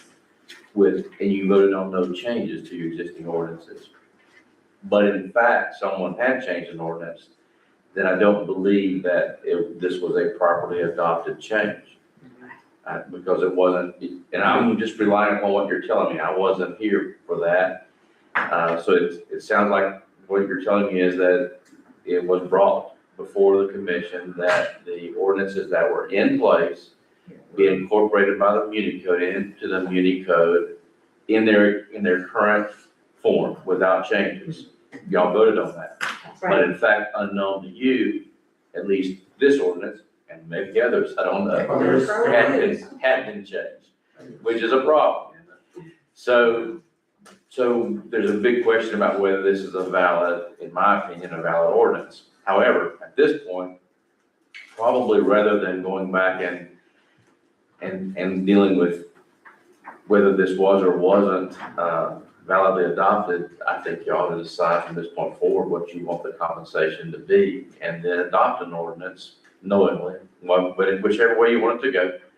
Because otherwise, you're talking about trying to go back and, are you gonna go back and knock yourself away just because you unknowingly passed the compensation ordinance? That doesn't sound very practical. Well, and my other problem, or my other issue, is in our charter, it says that we cannot change our compensation until the time of the next election. So we would have, and we have to pass the ordinance 90 days before the election. So we would have to pass an ordinance to change this, and then do it, and it won't be effective until we are up for election next year. but that was our salary, I think it was our salary, It not says necessarily, compensation. does it say, is Yeah. it compensation? That's what I think the charter says. So when they did this in 1999, are you sure in fact that this was not a charter revision? No, it wasn't. This was in the code of ordinances. This is on, So in this was Article done, 2 under city commission. And okay. that was like, it's whatever, section 222 is compensation, that's right there, which is funny, I So, never noticed When it. you changed that, when you were a commissioner, Mhm. and you changed that and you increased, I wasn't a Christian in 1999. no, but you but- said when you But were in a 2003, commissioner, I was getting paid, yeah, the same amount. and so they increased it because of the lack of Yes. providing the insurance. Right. They How did that. did they do that? Did they do that by ordinance, or did they do it by resolution, and where's a copy of that? All I know is what I got paid, and that was, we got a salary of $400, and then that $328.21 was supposed to be payment in lieu of insurance, because I had health insurance through my company. And actually, everybody did, nobody got health So, insurance. but what I'm saying But- is in order to have done that, because that's been the amount for years, Right. there had to have been a document, yes. something, there had to have been a document that made that change. Right, and I don't know where that is. So where's that document? And so, and I'm gonna protect Charles in Right. regards, he did not do this with malice. No, not at all. I think he was, unbeknownst to him probably, is that, well, they've got the wrong amount in here for the salaries, and he That's- increased that. That's exactly right. And if you're I see. saying that you couldn't find a resolution, he obviously couldn't either. And I don't know that he went through, that was a lot when they were copying these to send them to Municode. And you could compile it all and then send a set of proofs. And then with questions about certain things. And that's also why we don't have a historic preservation ordinance anymore. That was taken out inadvertently because it was in the zoning, it was part of the zoning chapter. And he had that all removed because that would be covered in the land development code. Because we were adopting that simultaneously. Well, unbeknownst to him, the land development code doesn't have anything about historic preservation ordinance and enacting it. And that was based on what Mark Correct told me. So can we do some research on this Yeah. to find out? That'd be a good idea. Yeah, I think so, because I would be interested, and that would be very helpful. Now, this is just for you too. It would just No, be. no, it's for, no, I mean, but it is for everyone. I know it's for everyone, it's not just for me, it's for Commissioners. all commissioners, Everyone will All be treated commissioners, equally. but not our because- spouses, But, right now. but not our spouses. Yeah, just The issue, Just the that. issue with the insurance that this is what I've been told from Sheila, we have looked into this before, or has been looked at before, is that because you all are not full-time. Right. You cannot get the insurance that's provided to the city, that's the other problem. If you're to be compensated for the insurance, then you're talking about close to almost $1,000 per person. We don't have that in the budget. Right. That's tough. That's Okay. tough. So just let you know. The other thing is, we're talking about Unicode, this will come up in next month's meeting, but since we're talking about Unicode, we have an issue there as well. They have not been billing us, we have not been paying, but with the caveat that they've gone from per page now to a yearly subscription, it's around $2,800 a year, you can do as much as you want.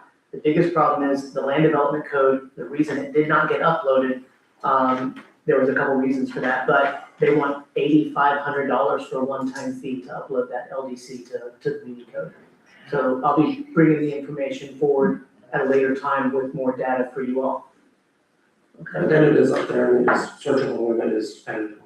Yeah. Once we. And then I had a question quickly for Steve. The pay that they receive every month based on this code, is there an extra amount on top of that that's added to that? I'd have to talk to Yeah, Sheila. I don't. I thought that I heard that there was an extra $200 added to the base pay. I don't know, but that's what I was told I was gonna look into it further to find I out. think so. Because I actually was like, well, this isn't the right amount because that's not what I get paid. But, because I don't have any federal withholding, but we do have FICA and FUTA, FICA and Medicare. And so that is the amount. And it's $50 or so that we got for FICA. So I was surprised. So you think this amount is accurate? Oh, this is That you are getting paid what this says? We are getting paid this, and right there, right, I can tell you right now, I have my pay stub, it says Salaries regular, for that, yeah. regular, $728.21. There's no $400 and $324, is that There's right? also not an additional $200 on it. No, that's what we get paid. So, and then I pay $45 and $10 for FICA and Medicare. Yes, I think we probably need to look at it and figure it Can out. we bring it up at the January meeting? Sure. Yes, Okay, absolutely. please bring that up, won't you? Sorry, I didn't mean to cause a problem. No, it's I mean, not, no, it was It's just, important. when I found that, I'm like, what, why did I never see this? Another question I have in going through this, and I believe Pam has left, but she's got in here a violation for garage sales. Why is that a violation? She's got 4 garage sales in here under violation. Is it possible that they issued permits for that? Because one of them in particular, I'm pretty sure they came and asked for a permit, they got a permit for it. So I don't know why there's a violation. I think there. they're continuous, type garage sales. I'm just looking at some of the. Not 310 North Prospect Street, or 34 North Prospect Street. Yeah, 34 North Prospect Street is one. So I haven't gone to all of these, but I recognize a few of them as being continuous. It's always a garage sale. That was one issue I asked her before, and two, it's also the trash left in the right of way overnight, or things left out overnight and not taken back in. Okay. Does your code require any sort of permit or? Yes. For him to hold a garage Yeah, sale? it's free, but you can only get 2 a So year. maybe somebody's holding garage sales without obtaining the Yeah, permit. that's it. I just didn't know, I thought it was odd. Continuous thing. I thought it was just odd. And then when we go over to the St. John's rehab buildings with the use of natural gas, who's gonna pay for this to reroute that gas main? Are they paying for it, or are they asking us to pay for that? Right now, Dave's still working through that, Okay. and he's still ironing out the details on that, but we did get some estimates on the cost, and I believe they are footing most of the bill, if not all of it. Yes, but in that MOU, or is that just water? That is different. This is the gas for the school, that was just water. Well, I thought you said St. John's River. St. John's, yeah. St. Oh, John's. sorry, I thought you were The talking St. about, John's and you're talking about gas or the water? recovery. Because I heard gas, I'm sorry. It says the gas. Okay, St. John's recovery place. okay, I don't know about the gas for that, I do know about the water line for that and that. I know the water they have agreed to do, I don't have but an this is answer for on the the gas, gas. okay. Yeah, I'm sorry about that. They'll use natural gas and they've asked CCNG, so yeah, it's been there. That's been there, right. And he said no new information, but I just, when I was looking through this, I just said, I wonder who's paying for that, so we need I think to. it's currently runs through there, I think, or runs across. You did an MOU for water and sewer, but I don't think gas was included in the MOU, was it? I don't think so. I haven't heard that. So that's something that we just need to, I'll look into that and get an answer for you. Just be one, yeah. and then the rezoning central business district map changes to the school board property.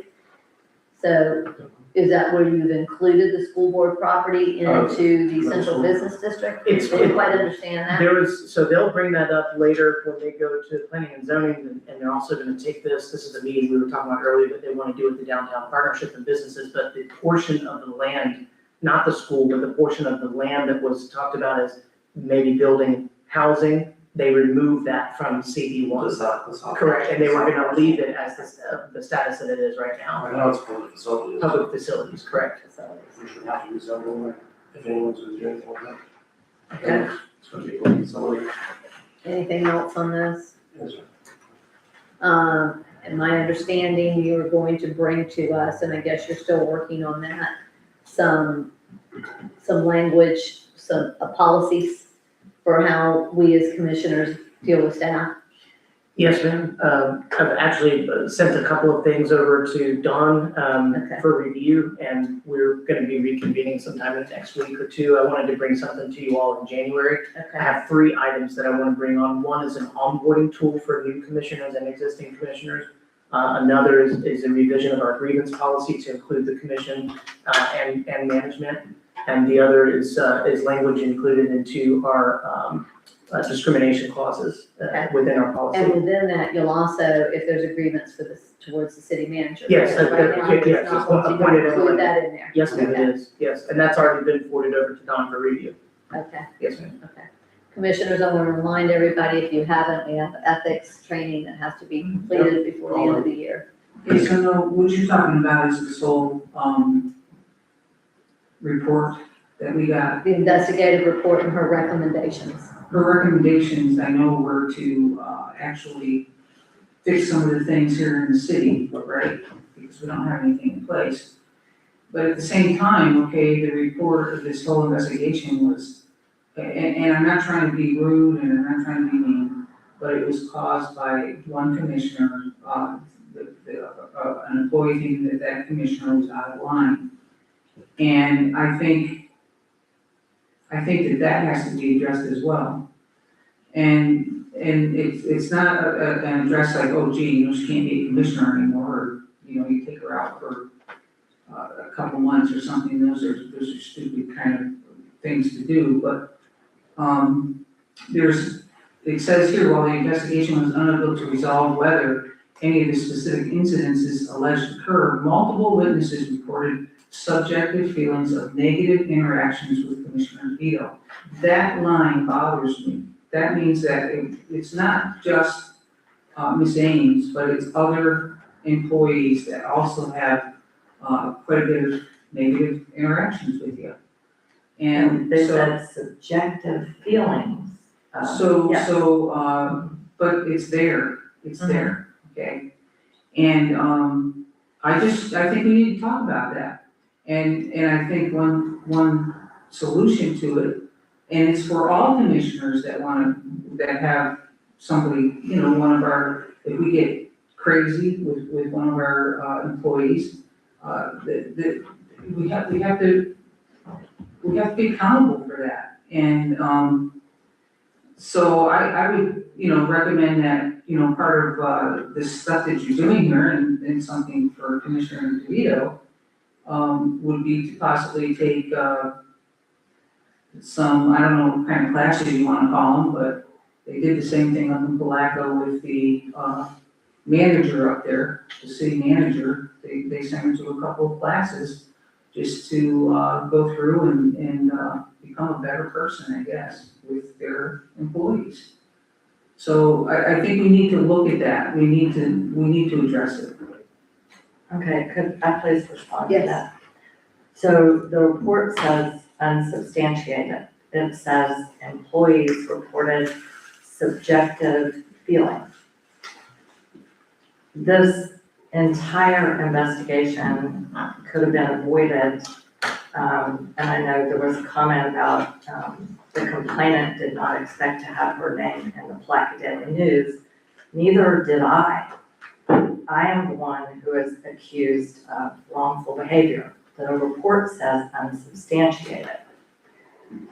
So if we had had a procedure in place, or it had been handled differently, we could have had an informal resolution of the issue where nobody's needed to feel upset because their name was in the paper or whatnot, and possibly hurt feelings could have been addressed. And I said from the beginning that it's never my intent to hurt anyone's feelings. And if they had brought it to someone's attention and said that they wanted to speak to me about it, I would have been happy to do so. As far as the subjective feelings of other employees, I don't know who they were.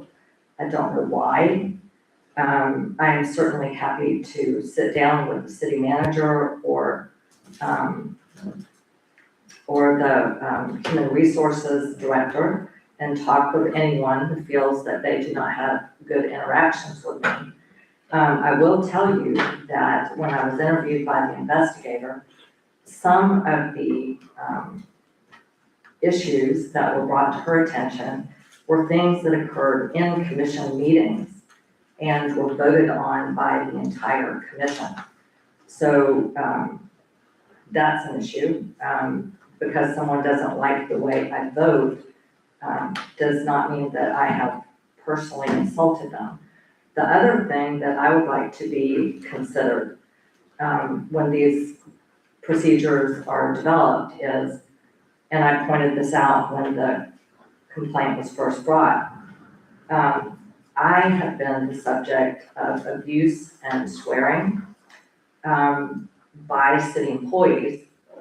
I have brought that abuse to the attention of the commission, and the commission did nothing.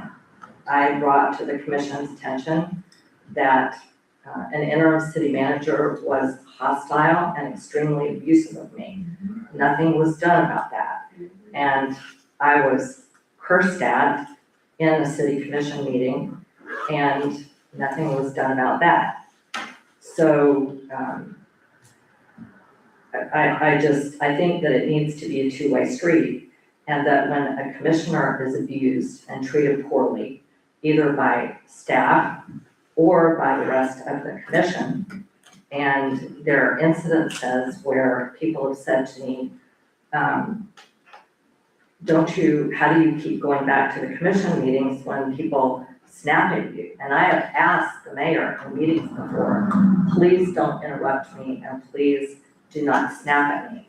And in fact, I was listening to budget workshop, the one on August the 5th, and yes, the mayor cut me off. So I think we need to have. I didn't want this to get into a. Okay, well, you raised it. No, So- what I raised was something Yeah. very simple. It's concerning the report that came back from this particular investigation. It's not about anybody else in this room. It's just about a conversation and so investigation. I have a basic question. When I am cursed at or treated abusively, it is not addressed. But when there is an unsubstantiated report and a recording that someone had and this is very key, a subjective feeling, I don't think that's sufficient for the commission to decide that I'm the one who needs re-education when it is on the record that I have been cursed at and treated abusively, and I have complained about it and nothing was done. Okay, Okay. okay, wait a second. Yeah.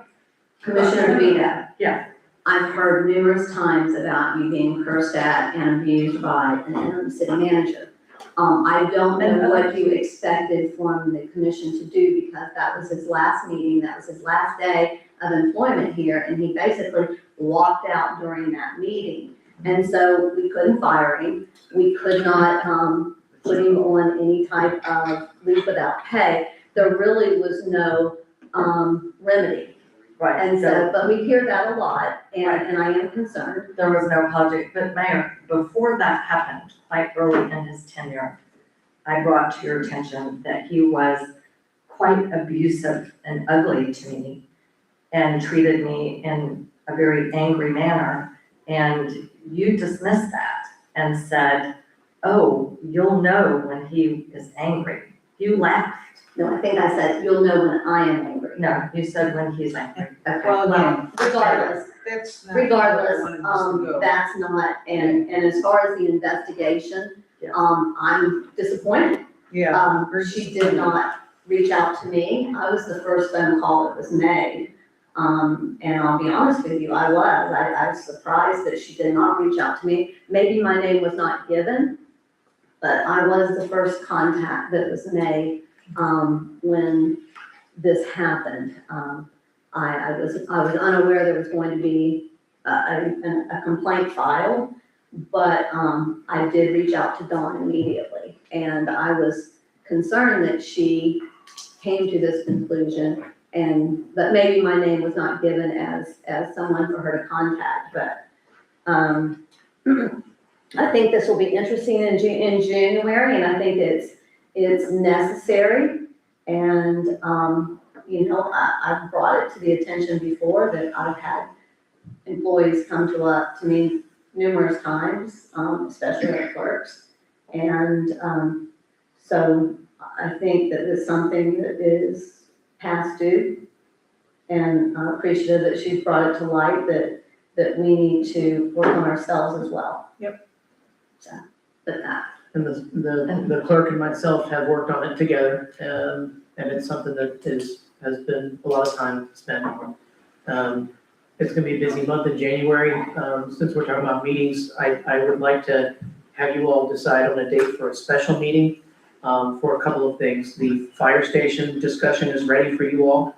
Another discussion that needs to take place, is our emergency, active shooter that we need to work with Dawn on making sure that we have a closed meeting. We have a plan ready. Putnam County's gonna be involved in that as well. I have construction plans ready to go. Rich is ready to build what we've decided to do, for this commission room. And, so we have a couple things to discuss, and I'd like to have that special meeting. And we could make that a part of that, so those three subjects on the special meeting. Okay. Okay. I have my calendar available if we'd like to choose some dates. I don't have my calendar. I don't know if anybody has their calendar, but, We can, running short on time. yeah, we can shoot out some dates, and I can work with y'all individually to see what works best, and then we can get on the agenda. And Madam Clerk, I just thank you for your assistance getting, Mr. Martin through. I guess you're still advertising for that position, correct? Yes, ma'am. Yes, ma'am. Madam Clerk's told me that she's gonna be here to help out till we find somebody. Tonight is her last night For the meeting. for the meeting. Yes, ma'am. But she's not gonna be totally gone. She'll be helping out Okay. intermittently as we need her. So maybe you need to work on cross-training in the meantime. Yes. So that you have somebody here, because you have other meetings that are Yes, taking place that are gonna need yes, ma'am. some assistance. She's actually set up documentation for Clear, other SOPs that we've discussed, so anybody can kind of go in and have a guide, even if it's me. Yes, Short-term Commissioner Lawrence. Can I extend I move to extend for 10 minutes? Okay, you have a motion to extend. Do I have a second? Somebody support him. Okay, I'll second. Okay, we have a motion and a second. All in favor, please say aye. Ready? Yeah. The BRC is reformed and the county is negotiating with the school district to buy the Miller property. I was asked to be part of that, the BRC 2.0, to help lobby on behalf of, the county. And I just wanted to inform and ask permission and make sure that's okay as a representative of no one but myself, if I help in that process. They do have a special meeting scheduled for January. What is this? Excuse me, just explain. The county, They have is there's a workshop. negotiating, yes. My understanding, because I was It's a also, it was mentioned to me from a commissioner as well. but I thought that was just a workshop just to talk about Right, options. it is. And then the BRC 2.0 is gonna be there to help, explain some of the nuances of the property. And I just want to make sure that's okay with the commission. I'm not representing Crescent City, I'm representing myself. Dawn? So the workshop is gonna be, as I assume, an advertised meeting. Yes, the public meeting between the school board and the county commission. Say what now, I'm The sorry? Putnam County Commission and the school board. Hadn't heard about that. Well, it was, they might not be having, then, but they might have. I don't know, they was trying to schedule it on the 14th of January, So, last I I heard. mean, if it's a public meeting advertised and complies with public notice requirements, then, you know, I've got no problem with someone from the board being there. And I guess that's what all you're asking about is going to that meeting, which will be public and noticed and all that good stuff. But I'm not representing the city commission, I'm representing myself. I mean, is there gonna be a vote by the city commission on any of this at all? For what? For whatever it is you're trying to do with the school down there now again? The county is trying to purchase it from the Well, the school board. county isn't trying, the county has given direction to Commissioner Newbold to discuss it, but they haven't approved funding it yet. But that is their intention, that is why they're having a special meeting. A workshop. January, workshop. To sit down with the school board. Do we have a date yet? Because I had asked him for a date. Last time I heard it was supposed to be January 14th, but that might have changed, everyone's schedules for together. I mean, all I'm asking that question is if it has to come to this commission, you're still a commissioner here. You know what I'm saying? He's a commissioner, so I guess he would just have to recuse himself on any votes. Well, he's also been a part of that committee prior to this, and he didn't, I don't think, but they recused himself on votes. But I don't know what shape this is going to take. If the county buys the property, if they do, I hope they don't, because there's no taxes if they buy the property. I understand that. And I'm not saying they should or they shouldn't. I'm just saying if they do, then it doesn't have to come before this board, it doesn't come before the county board and the school board, but this board won't have anything to do with it. That's true. In terms of any kind of actually an action, you may voice your intent or your thoughts about it, obviously, by resolution or whatever, but I mean, it won't be something that you decide if the county ends up buying it. And I don't know where it goes from there, because I have no idea, you know, where all that is headed, and I haven't heard about the school board meeting with the county commission, which I assume I'll hear about it, because I represent them, but in any event. Well, then, you know, of course, we may not have any taxes, so, you know. I'm not sure, and it might just be with the district, I don't even know if it's at the school board level at this No, point. it's I think between it's, the elected officials, Commission's on it's the behind. school board and the county commission. and the county commission, okay, because I was told at one time it was just the school. So, yes, Commissioner DeVito. Okay, so if I remember when the Blue Ribbon Committee presented their report to us, or made a presentation at one point, the title search identified that the city of Crescent City had property ownership interests in different portions of that property. And we approved